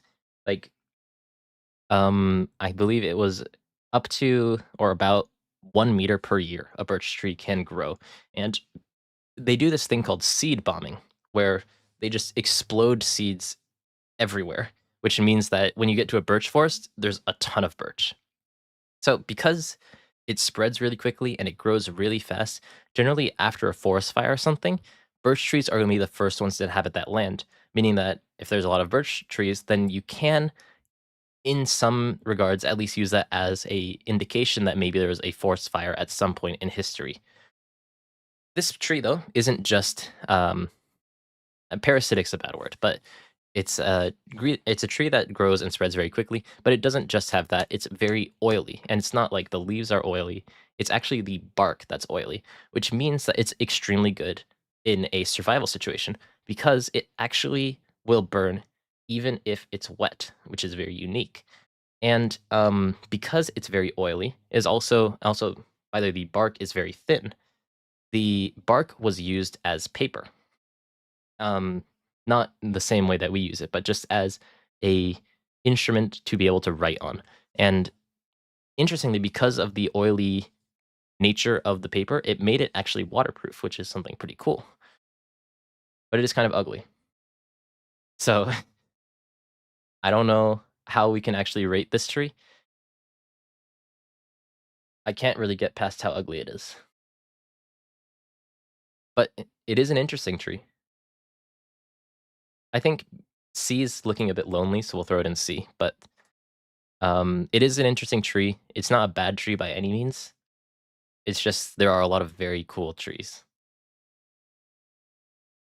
Then finally, a lot of people's favorite wood in Minecraft, if you played up until like 2015 or something, I know that they've added more wood since then, but I haven't played recently. Acacia trees. Now, acacia trees are very interesting, and the most interesting thing about them, let's talk about that first, is that they can communicate with other trees. I wrote when getting bored. So when the tree's getting attacked, the tannins in the leaves, or they can produce tannins within the leaves that make them more bitter, disincentivizing them to be eaten. And in this way, they can preserve themselves because, no one wants to eat bitter leaves, I guess. And interestingly, it's not just that it can protect itself, but it releases a gas that indicates to other acacia trees to also produce those same tannins to make their leaves more bitter as well. So it not only protects itself, it also communicates with other acacia trees to tell them to protect themselves as well, which is very interesting. And also, a little bit of a fun fact, although this is a tree tier list, grass kind of does the same thing. You know when you're cutting grass and there's like a very distinct like cut grass smell? That's a survival mechanism for grass. For us humans, it doesn't actually work too much, but it's a I don't know if it's a gas or something. I haven't done too much. This isn't a grass tier list. I'm sorry, but it releases something into the air to indicate to other grass to do something. So in a way, grass also communicates with each other as well. But acacia also communicates with each other in a very interesting way. Although in this picture, there's only one acacia tree. Still very interesting, and also has extremely deep roots. Now you'll notice that this is a savanna tree. So if it doesn't have deep roots, it can't actually reach water. So it has extremely deep roots that reach very deep underground water, which makes it very rigid. I don't know about hurricane resistance, unfortunately. That's I don't know about that matchup because there aren't that many hurricanes in the savannah. But another fun thing is that they are very good matchup if you put them alongside stinging ants. Because stinging ants disincentivize animals from coming, but also the acacia tree is just good shelter for ants as well. So the tree protects the ants and the ant protects the tree. So in general, acacia just has a lot of good defensive mechanisms. You can think about it kind of in a way like green bonnie, where, I mean, it's green, but it has a lot of defensive ways to be able to prevent people from actually interacting with it. So very resilient, very strong tree, and you need that if you're going to survive in this kind of environment. And thank you guys for filling people in who aren't sure exactly what's going on. But yeah, this is just the tree tier list. Acacia tree, very interesting tree. Very cool looking tree as well. I'll just throw it in A tier. Okay, if you don't want to compare it to green bonnie, we can compare it to, I mean, it just has a lot of survival mechanisms. You want to compare it to purple dofi? That's like modern green bonnie in a way. But yeah, let's look at the weeping willow now. Now, the branches, okay, so weeping willows are a bit of a terrorist in that they drink so much water, like an insane amount of water. Why is my camera so bright? I'll just do that. I'll just turn off my light. They drink an insane amount of water to the point that like they don't know what to do with all the water that they have. And so what ends up happening is that all the water that it absorbs just goes into the branches, into these leaves, and it's so heavy and the branches are so light that they end up drooping down, which is why they end up looking like this in a, weeping sort of way. So, but not only does it just drink a ton of water, you probably haven't seen these in like the middle of a city very often. Maybe you'll see like one big one and it's like surrounded by a sort of like lake. Oh, sorry for hitting the camera or the mic. You'll see it surrounded by like a lake feature, but you won't see it like just standing next to a road like you would for some other trees like oak trees and whatnot. And the reason for this is because the roots are extremely strong. Now, most of the time, roots can't break through things like concrete. They end up like flexing their way around rocks and whatnot. Weeping willow roots, not only can they sense water from very far away and then they'll home themselves towards them, it can break through concrete. So if you put a weeping willow in the middle of like an urban area, it's just going to destroy the sidewalk. So for that reason, you can't really put weeping willows in the middle of cities, which is why you don't see them that much. But still, despite the terrorism that weeping willows can inflict, there is another interesting thing about them is that it's that they are natural pain relievers. What I mean by this is that the bark has this it's called salicin inside of them, and when you chew on the bark of a weeping willow, that inside of your body becomes salicylic acid. And the salicylic acid is a basic component in aspirin, meaning that it was a very primitive version of aspirin in a way. So it's a very primitive pain reliever that existed in history, which is, I mean, it's pretty cool if you ask me. So despite the flaws of this, we have to look at things like the aesthetic, and we also think about some cool things like being a pain reliever. That's pretty unique for a tree as far as I could tell. Oh, do I not have a picture of this? Hold on. I don't have a picture of this in my tree tier list, so I need to grab one. I really don't have one. Guess I don't. Hold on. Let me grab my weeping willow image.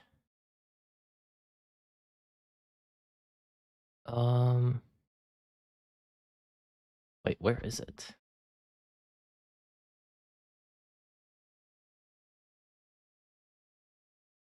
Oh, this one, I think. There it is. Okay. I might be biased. It's a very cool tree. It's a bit of a terrorist, but like it's a cool tree. I can't rate it too harshly based on that one factor. But now, ooh, dragon's blood tree.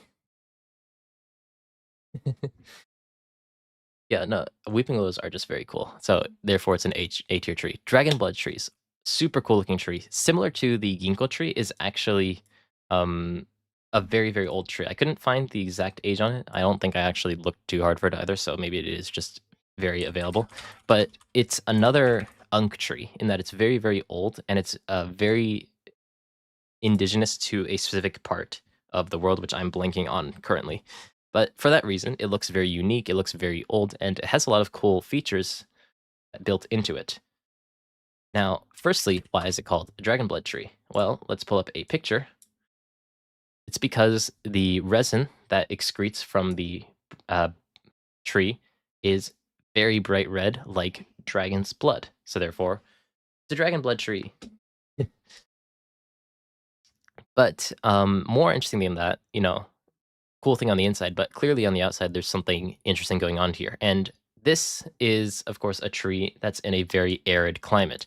And to survive in these sorts of climates, you need to have, for any tree, water. But you don't get much water in this climate. So what do? You make a big net in the sky.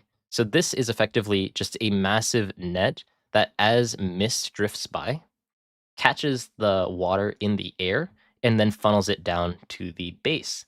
That's why it looks like this, just a dense network of leaves and branches and stuff that can capture the mist in the air, turn it into water, and then use that as nutrients. Not only that, but because this very arid climate is also very hot, the structure of this tree is shading for itself. It's like when you're in the rain and you do this to sort of cover your head so you don't get water on your head. It's kind of doing this to itself, but for the sun. It's just very, very hot. So if they do this, then they could stay a little bit cooler while also their umbrella, in a sense, also giving them water. So interesting double feature of this top part. But unfortunately, because of climate change, we don't have as much mist in this sky anymore, which means that these trees don't get as much nutrients as they used to, meaning that is a dying species. Not only that, but the saplings, which don't come out very often, are great goat food. So goats love eating the saplings of these dragon blood trees, meaning that it's very difficult to actually cultivate more dragon blood trees, meaning that this is a slowly dying species of tree. Still, it's a cool looking tree. It doesn't do too much for us, so it is mostly just an aesthetic tree. Is not very powerful against the element, just has some unique things. Unfortunately, I mean, if we're just looking at the merit of the trees, this might just be a C tier tree. Like, I could see bumping it up to B tier just because it looks so cool, but we'll keep things a bit balanced. It's a C tier tree, in my opinion. Now, yeah, I got a bit lazy with this slide, I guess. Let me tell you about the Strangler Fig. Now, I realized when I was making my list of trees that most trees are good. Lots of trees, they're like a wood source for us. They're very beautiful and whatnot. Now, strangler figs are just evil as shit. You'll notice from this picture on the left, there's a tree on the inside. The picture on the right, there's no tree on the inside. So what happens? Strangler figs are trees that grow on other trees. And basically what they do is, I guess they decided like they don't want to try to survive the world themselves. So what they do is they leech onto other people's success. They grab onto other trees.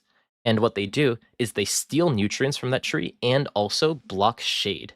Therefore, the tree that they're attached to doesn't get sunlight and it doesn't get nutrients because the strangler fig just steals everything. And what that means, of course, is that the tree that's attached to dies. So if you see a fully developed strangler fig, then it's going to be hollow because the tree that was on the inside has died because the strangler fig killed it. And at this point, the strangler fig can survive on its own. But up until this point, it takes like a couple of decades. It takes a very long time for the strangler fig to actually get to a point where it fully envelops a tree and then kills it. But it's just one of those trees that just like decided that it wanted to be evil. Just a very evil tree. And for that reason, we have the F tier. It is a terrible tree. The most evil tree of all time, the strangler fig. Now, okay, baobab. Now, interestingly, I put this in the list originally because it was a very ugly tree. The first thing you think about this tree is that it looks like it's kind of upside down. Like the roots are here, the trunk's here, and then you're missing the top of the tree. But this is exactly how it's supposed to look. And the reason for that is because it has, I mean, there's basically every single part of this tree is helpful for people, which is pretty crazy. So it's officially the baobab tree. I think it has a longer scientific name, but it's called the tree of life. And the reason for that is because this structure can actually hold 120,000 liters of water. In gallons, I have no idea, maybe like 40,000 or something.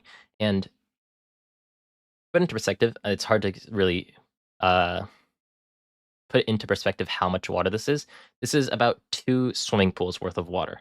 Just massive amount of water inside of these trees in a climate which, like the dragon blood tree, is sorry, I went the wrong way. Like the dragon blood tree, needs moisture in these sort of arid climates, but it just like a silo, just holds on to that water. Interestingly, the fruit on the tree as well is called monkey bread, and I don't know if that's because monkeys eat it. That's just the name that it was given, as far as I could tell. Is like 6 times more vitamin C than an orange. It's just crazy healthy fruit that's in this tree. And not only that, the leaves are also edible.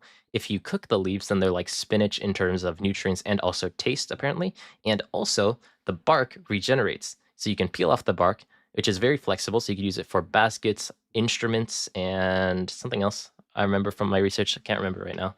And you can make these things, and then the bark's just going to regenerate. So like basically every single part of this tree is helpful, and you don't even have to kill the tree to get that stuff. So just like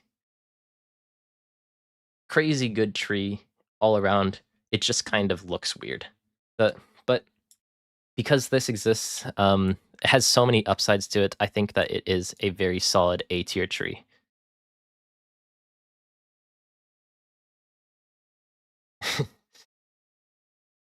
It is a bit of a water scalper. If we're using One Piece terms, yeah.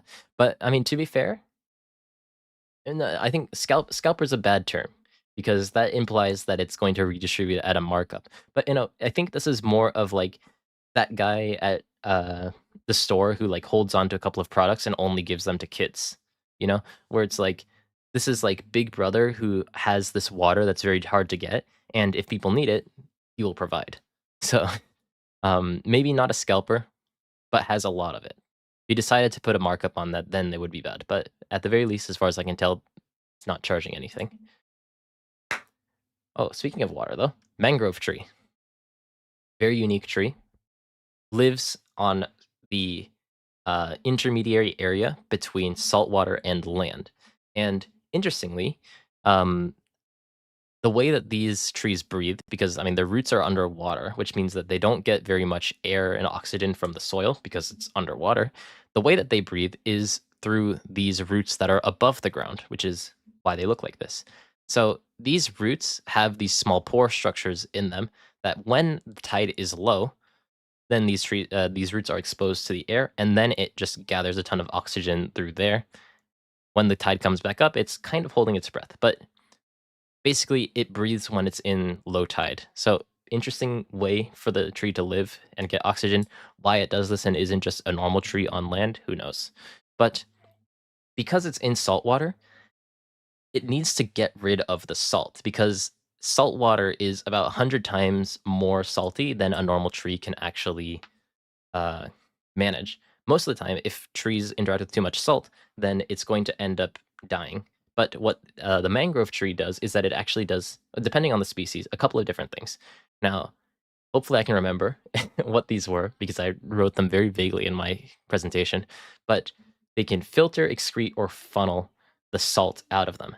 Now, filtering is just through the bark having a very dense structure that can filter out 90% of the salt so that the water that's pulled into the tree is much less salty than the other than the actual salt water around it. Excreting is I mean, I can infer. I can't remember exactly how the mechanic worked, but it takes up the salt water, but it can. Oh, right. Yeah. Okay. Through the leaves. it excretes salt. So if you were to lick the leaf of some mangrove trees based on their species, then it'll be very salty, apparently like a potato chip, because it's filtering out the salt in a different way. The final way is funneling.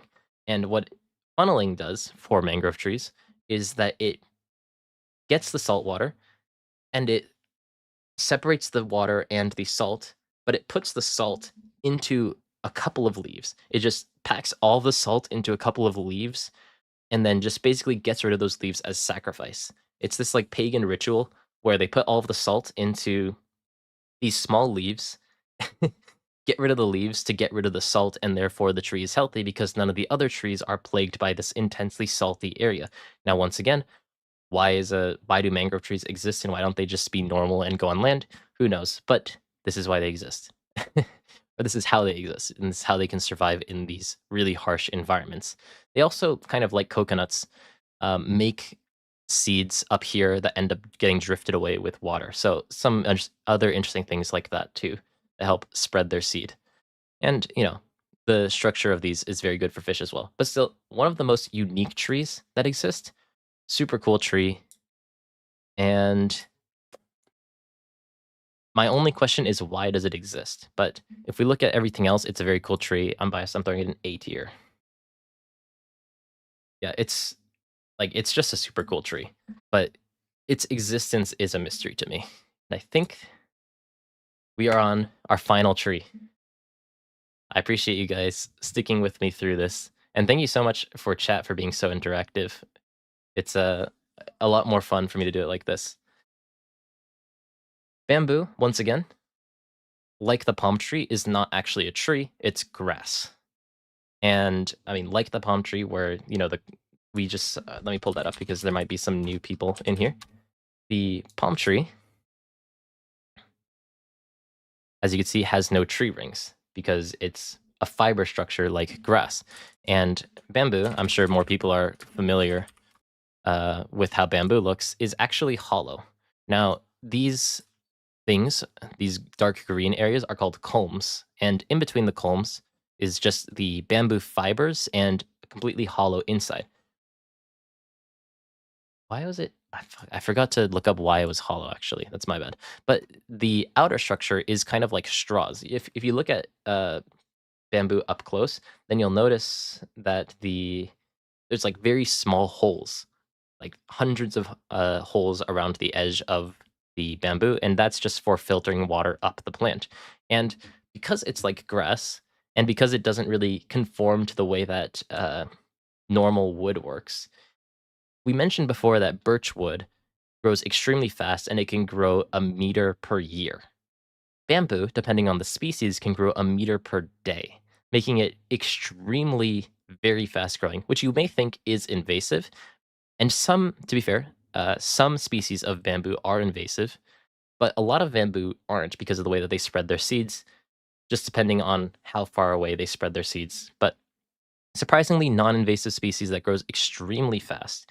And also, because of the way that it structures, where it's like not wood in a sense, where it's just like thousands of small fibers stuck together. You think about the fibers that we use in our daily life, very, very powerful. The way that the structure of bamboo works is that it's extremely strong in a way similar to wood, or not wood, steel. If you try to break it the other way, sure, it'll break much easier than steel, but like actually pulling on it, it's a very, very powerful material. So just like there's so many cool things about bamboo, but this is probably because it is grass in a way. And the interesting thing is, I don't know how widespread this is in what is it? The West and whatnot. Do you guys eat bamboo at all? Or is this more like an East thing? I'm sure it's more of an East thing, but I don't know if you guys eat bamboo in the slightest because it's a pretty normal food in Japan. Like these are bamboo shoots, so like baby bamboo, and you only have like a couple of days to cultivate or to harvest these because if you wait a couple of days, it ends up just like and shoots up into the sky like crazy and becomes wood. You guys don't eat bamboo? Yeah, okay. But these small bamboo shoots,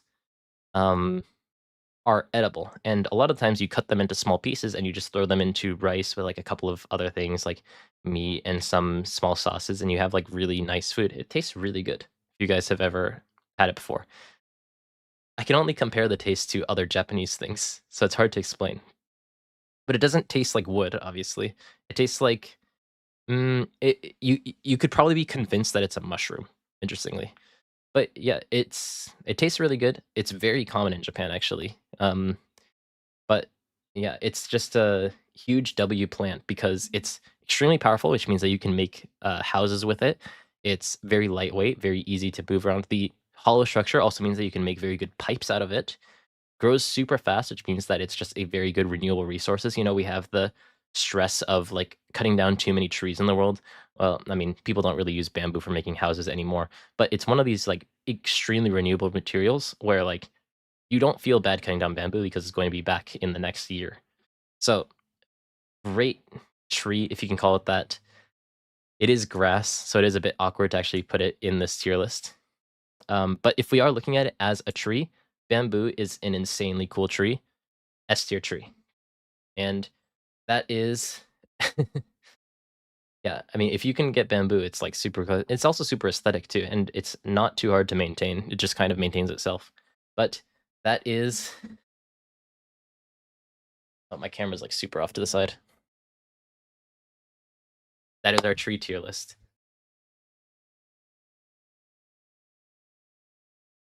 Okay, it's focused on me. Which took a little bit longer than I thought. And let me pull up the final list for you guys.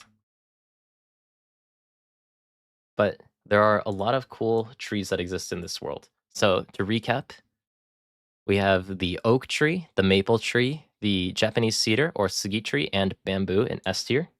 We have cherry blossom, palm, jacaranda, spruce, acacia, weeping willow, baobab, and mangrove in A tier.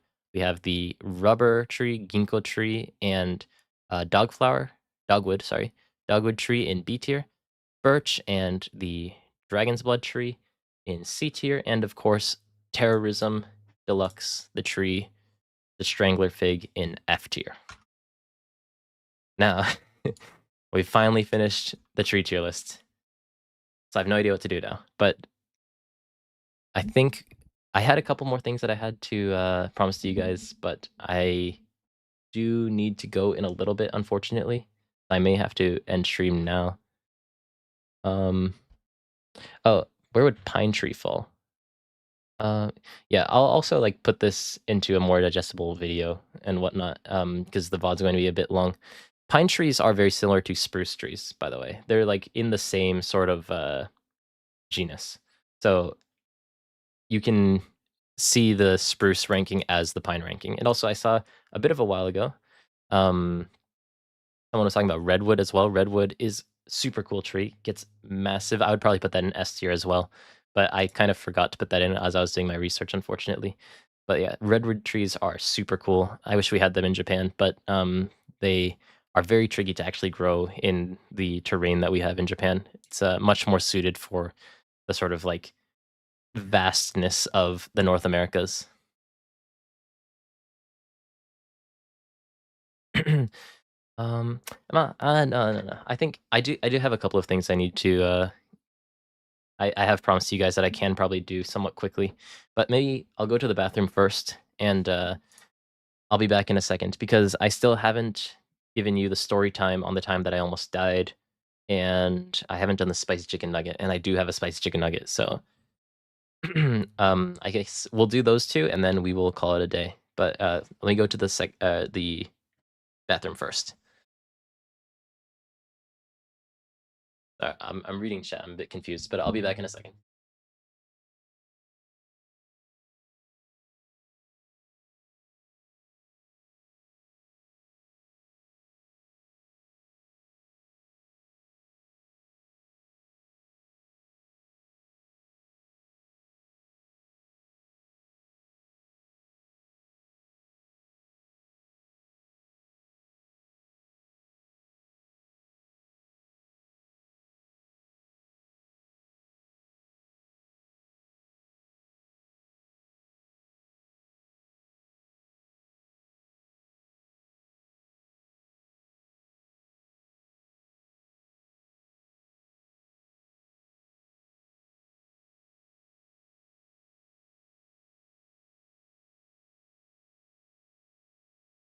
Okay.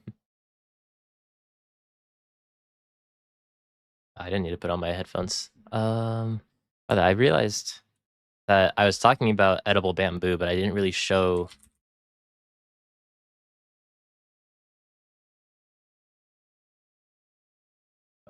And I can't see what language I'm typing in because I have so many things off to the side. Eh. Okay, okay. Takenoko.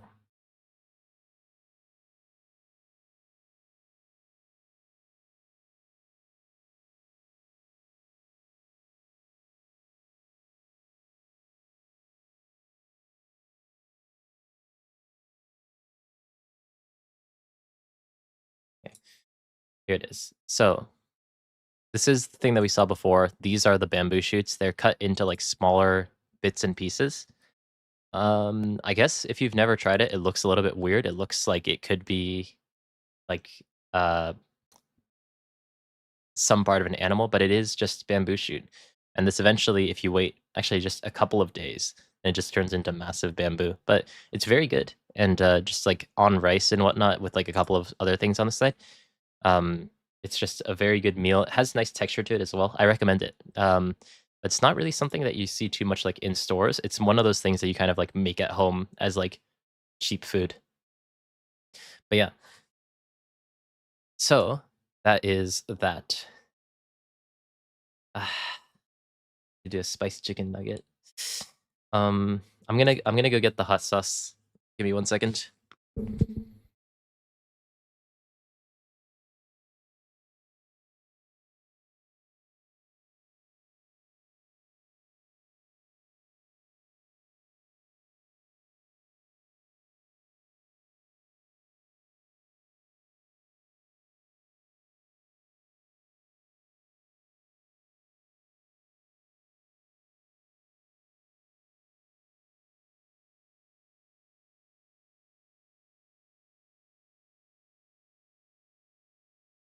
Okay.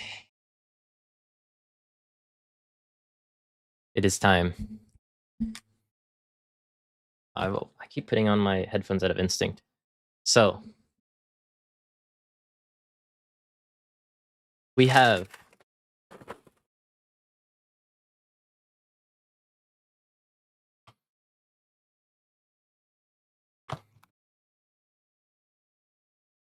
if it'll focus. Fuck.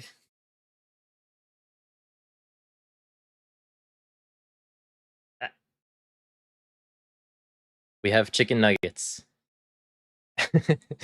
And we have hot sauce, which I mean it's just what I had at home. But this is ridiculously spicy. This is not okay. My dad knows that I like hot sauce, so he got me this a while back, and it was like 1 drop of this, and I felt like I was going to die. So I haven't touched this in like half a year or something. I actually haven't done that much. It's like it's hard to see, but like I've only gone through the top. But like every now and then I'll like for fun mix this into like soup. But like in soup it's a lot. If it's like on its own, I feel like I'm going to die.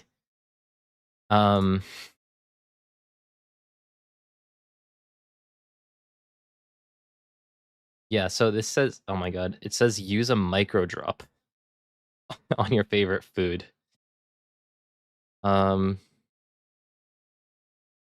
Made with great karma. It says shake me.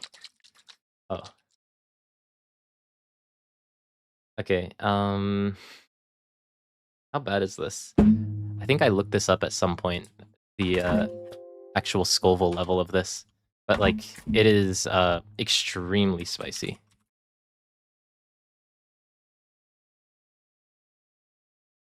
Well,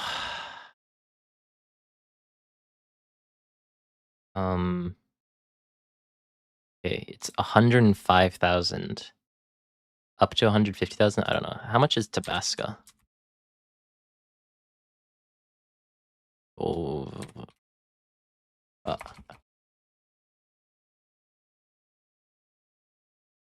Oh, fuck.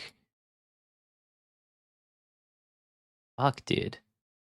Vasco's 5,000 is 105,000? Okay. Hold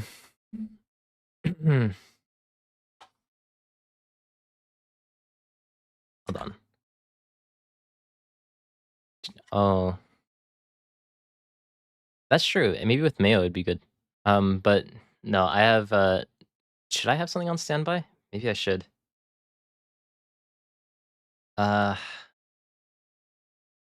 I do this with my brother? Maybe I should grab my brother, see if he'll be down to eat a spiced chicken nugget with me. I'll see.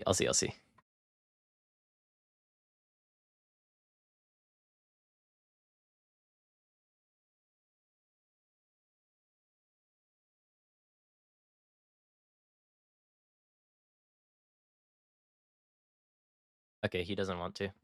So unfortunately that means that I am on my own. I don't know, like, what's an appropriate amount? Because the oh fuck. Is this safe?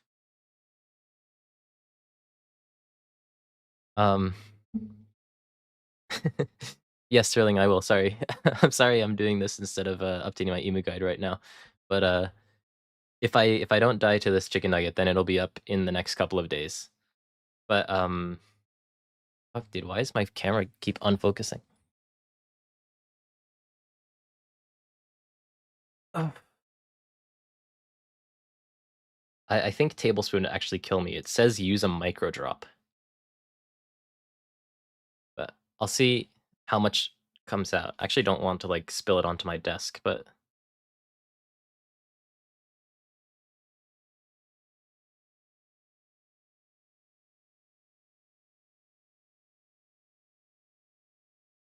fuck, that seems like a lot. Okay. This is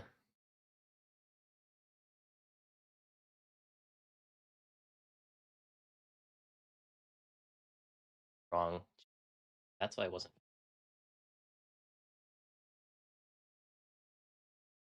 Okay. Here's I think that's good enough. Okay. Here is to the final iKailaKai stream. It smells like it's going to kill me.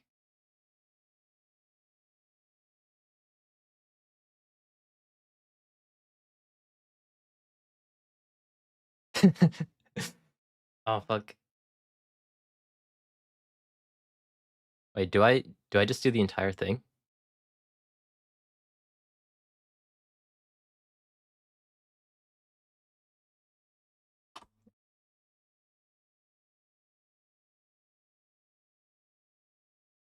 I can feel it.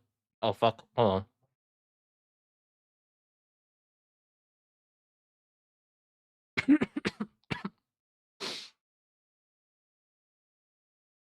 Oh fuck.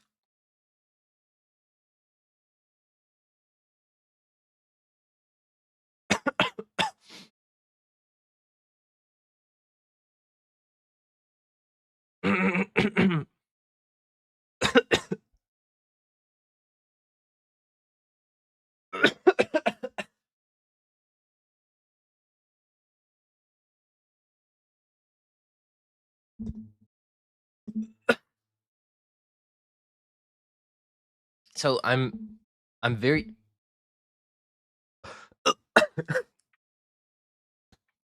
I should have had milk, yeah. I'm very good against spicy things in general.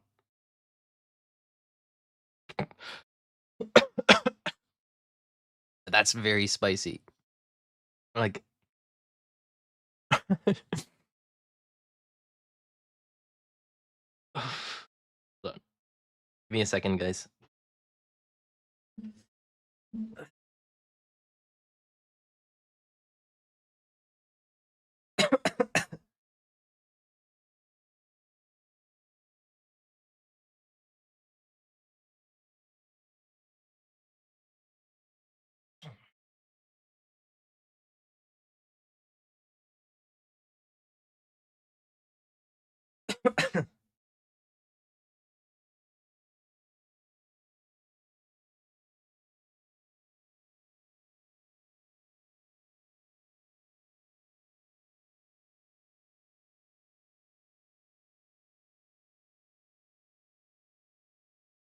Ah, fuck, dude.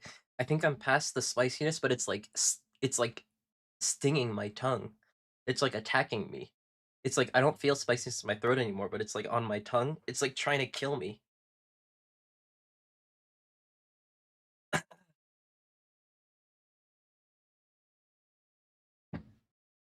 Oh fuck, dude. The thing is, like, I I was trying to be sneaky, and I put like the side that didn't have the spicy sauce on the bottom, so that like the sauce wouldn't directly hit my tongue, but like, I mean, it found a way. I think like, dude, I don't know, like, it just smells like it's going to kill me.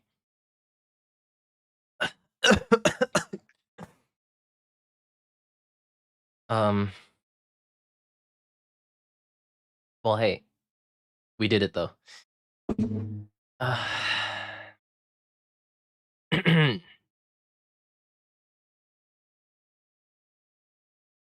Now I have 4 more chicken nuggets. Okay. Well, so I met God for a second there, but I've surpassed that. Now I can tell you a small story about the time that I almost died. So I have pictures. Hold on, let me see if I can find some pictures.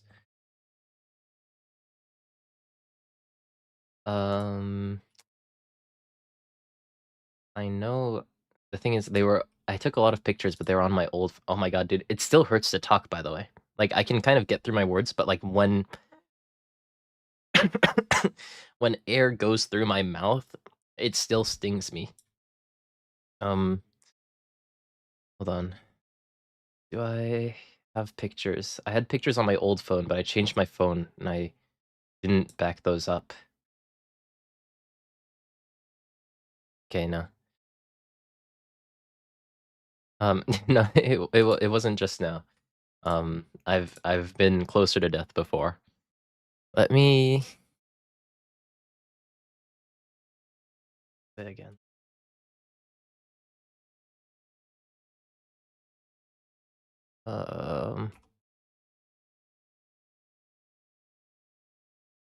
Give me 1 second. I need to sort of recalibrate my brain for a second, and then I'll be with you guys. I'm blanking on like everything that I was going to talk about. Oh, that actually hurt a lot. I didn't think. Hold on.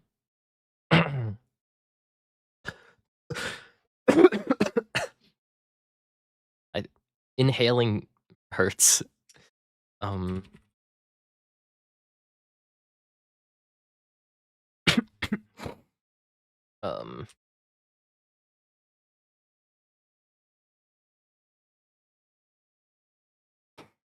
Okay. Okay. I'm starting to remember where this all happened.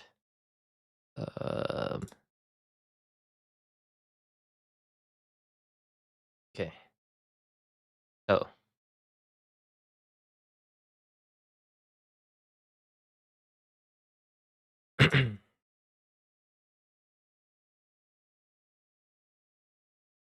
When did I start my YouTube channel? I started my YouTube channel in like August of last year.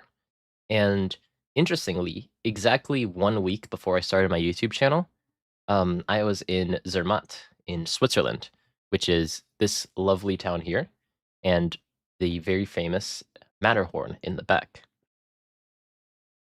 Oh, maybe I should have done this story before I ate the chicken nugget. It hurts. Zermatt, super amazing place. It was probably one of my favorite trips I'd ever been to. It's so nice. And Matterhorn obviously is very tall mountain. You can't actually climb this up just like on a whim, but there are a lot of other smaller mountains around it. And usually how you get up those mountains is through these trains. And so there's these trains that go all the way up the mountain, and then you can like see Matterhorn a little bit up closer. You're like a little bit different perspective on the whole city and whatnot. And man, I really want to find pictures of this. And name again. And so usually what you do is you go up these trains and then you kind of hang around a little bit and then you take the train back down. You can technically, if you chose to, walk up there, but obviously it's a mountain, so it kind of sucks to walk up there. And I really am trying to find pictures. The thing that happened, though, is that I decided, because the train was extremely expensive. If you've ever been to Switzerland, you'll know how expensive it is, and also Japanese yen is really expensive or cheap right now, so therefore everything feels even more expensive. I was like, man, am I really going to spend like $100 on a train? Like, I really didn't want to do that, so I was like, okay, I'm going to walk down. And well, that was a bit of a mistake, and I'm trying to find some pictures. I really can't find pictures right now, though. Oh, hold on, wait. Pause jump. I might be able to find pictures. Give me like 10 seconds.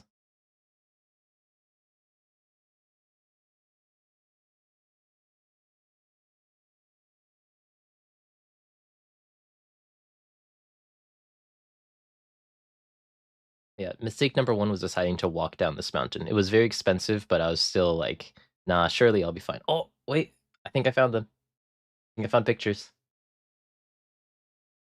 Okay.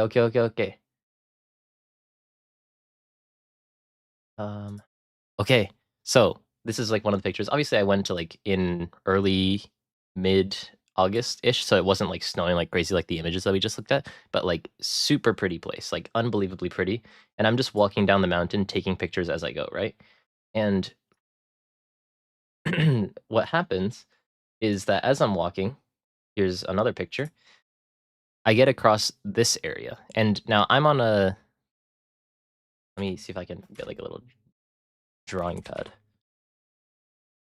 So basically, how this place works is that like there's like a cliff like this, and then there's the like path that you walk that goes like around the mountain up here, and then it like eventually will like loop back to here. I'm pretty sure is how it should have worked. And so I was walking past this part here, and I took a picture from this angle, down the this really steep cliff, be like, wow, it's so beautiful. I took a picture there, and I'm following Google Maps because I don't know, obviously, how to get down a mountain in the Swiss Alps. And I'm following Google Maps on how to navigate this area to just walk down the mountain to the place that I need to go to. Thankfully, Google Maps connects, but Google Maps lies to me. And what Google Maps says is, here's a screenshot. That place was like probably like up somewhere around here-ish, but Google Maps tells me that I can go down this road that doesn't actually exist. And before I realized that that road doesn't actually exist, I was taking pictures because I'm just a stupid tourist that's just walking around enjoying life. And I take a picture of the road like, wow, people don't really walk on this road, do they? It's like, I'm like, most people just take down the train. I'm just going to walk down this road. And like, I see this vague path where like I should be able to walk. And I think that it's a road, but it's not. It's completely off trail, and it's just off into the woods in the Swiss Alps. And actually, that area is like somewhere around here, down here. And what ends up happening is that I walk far enough through here, and I get to this like weird point where I feel like I can't go back.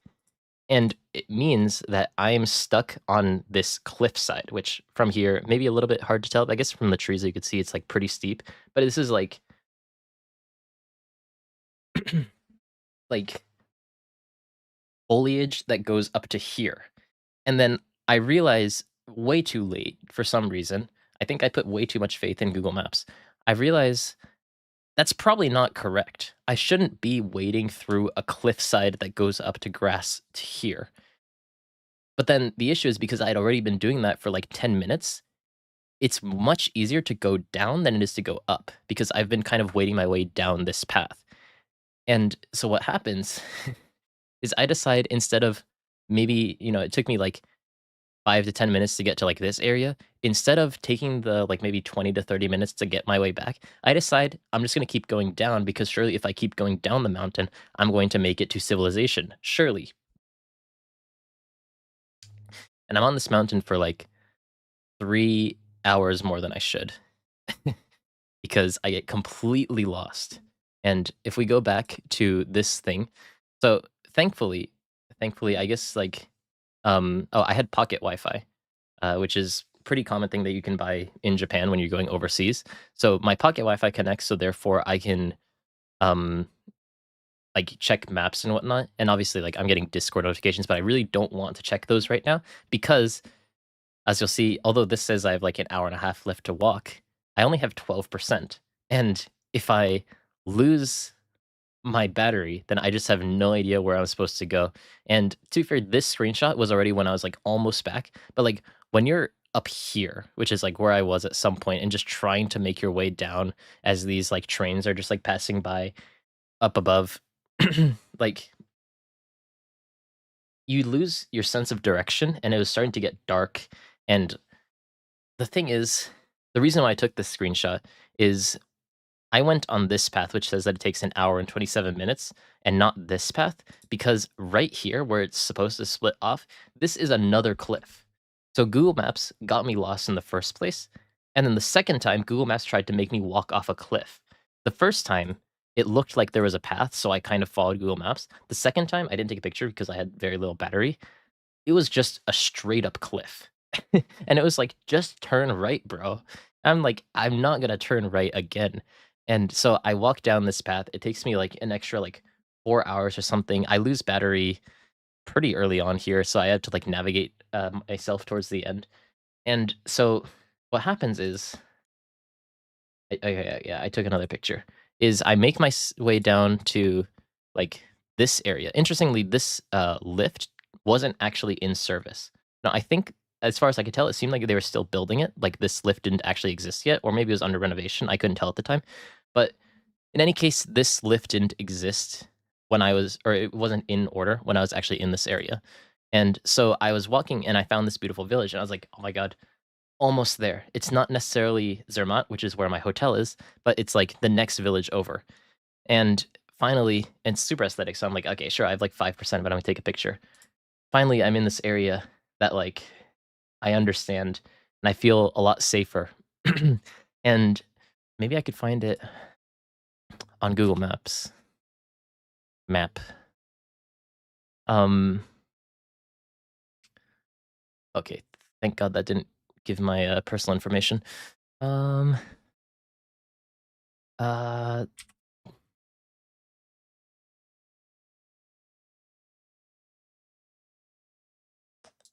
It's been a while. I don't know where everything is anymore.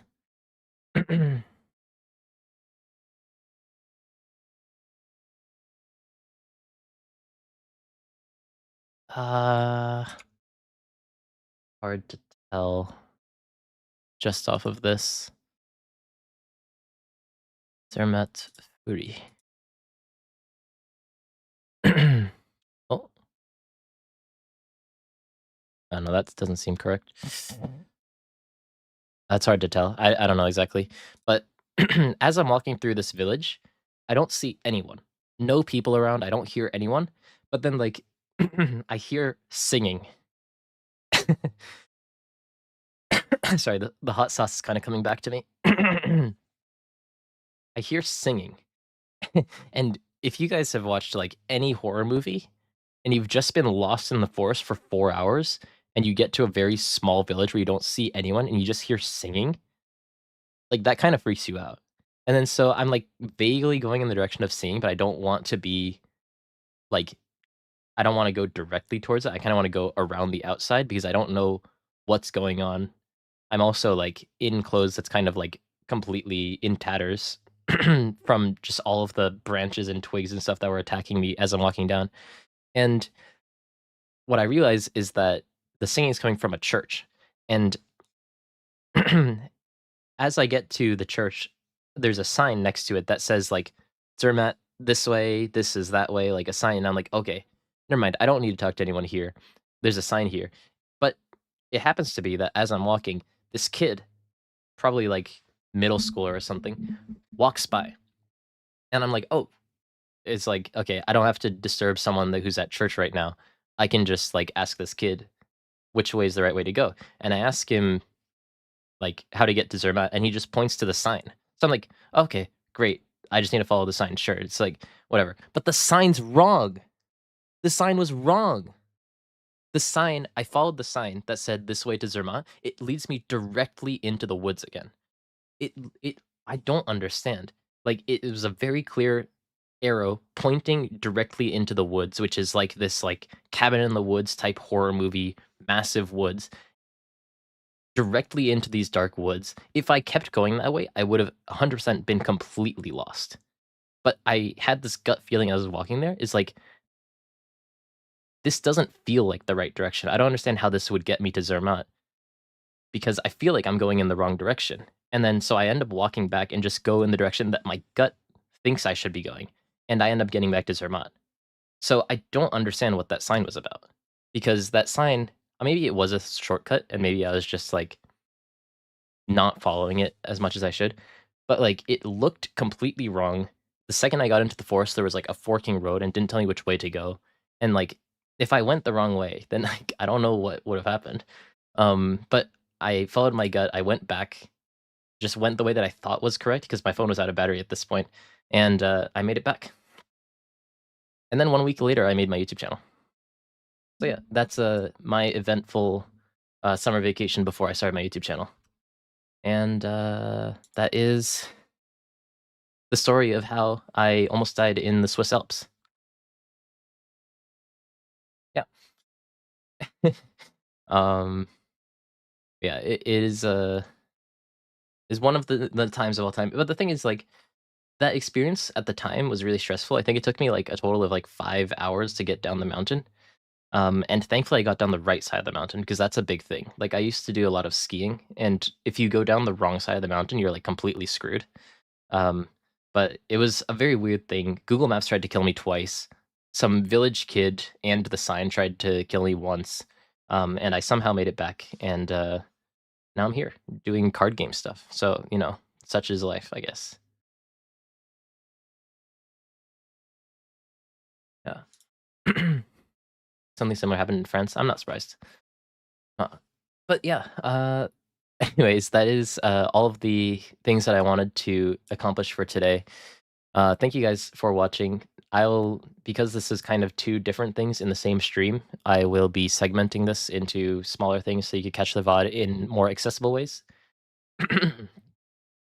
This story is probably going to be stream exclusive, but the Odd Blue podcast will be out as a main channel video probably tonight, if I can throw that together, but it shouldn't be too hard to. And the tree tier list, thank you guys for tuning into that. And for people who are tuning in right now, we did the tree tier list. Thank you guys so much for tuning into that. And I hope you guys enjoyed this non-One Piece stream. I didn't check a single time how many people were watching. But yeah, I'm at 100 people. Not bad. But thank you guys so much for stopping by. And I appreciate it. I hope that you guys have a great rest of your day, or great rest of your night, depending on your region. Especially if you're from Europe, I appreciate you staying up until like 4 or 5 a.m. And Happy New Year's, of course, because you know, I haven't been here for a little while. I'm going to start uploading some more videos. I'm going to get the emu guide updated in a couple of days, and I appreciate you guys for watching. Yeah. And still, it's really nice that despite this not being One Piece related at all, we still had like 100 people in here. So I really appreciate you guys. I'll be here more often than I can. And last thing, to however many people are still here, I am thinking about quitting my job soon. So maybe you'll get more content soon. But that'll be a whole thing for another time if that ends up happening. But maybe an exciting prospect for the future. Anyways, I'll see you guys next time. Bye-bye. Where's the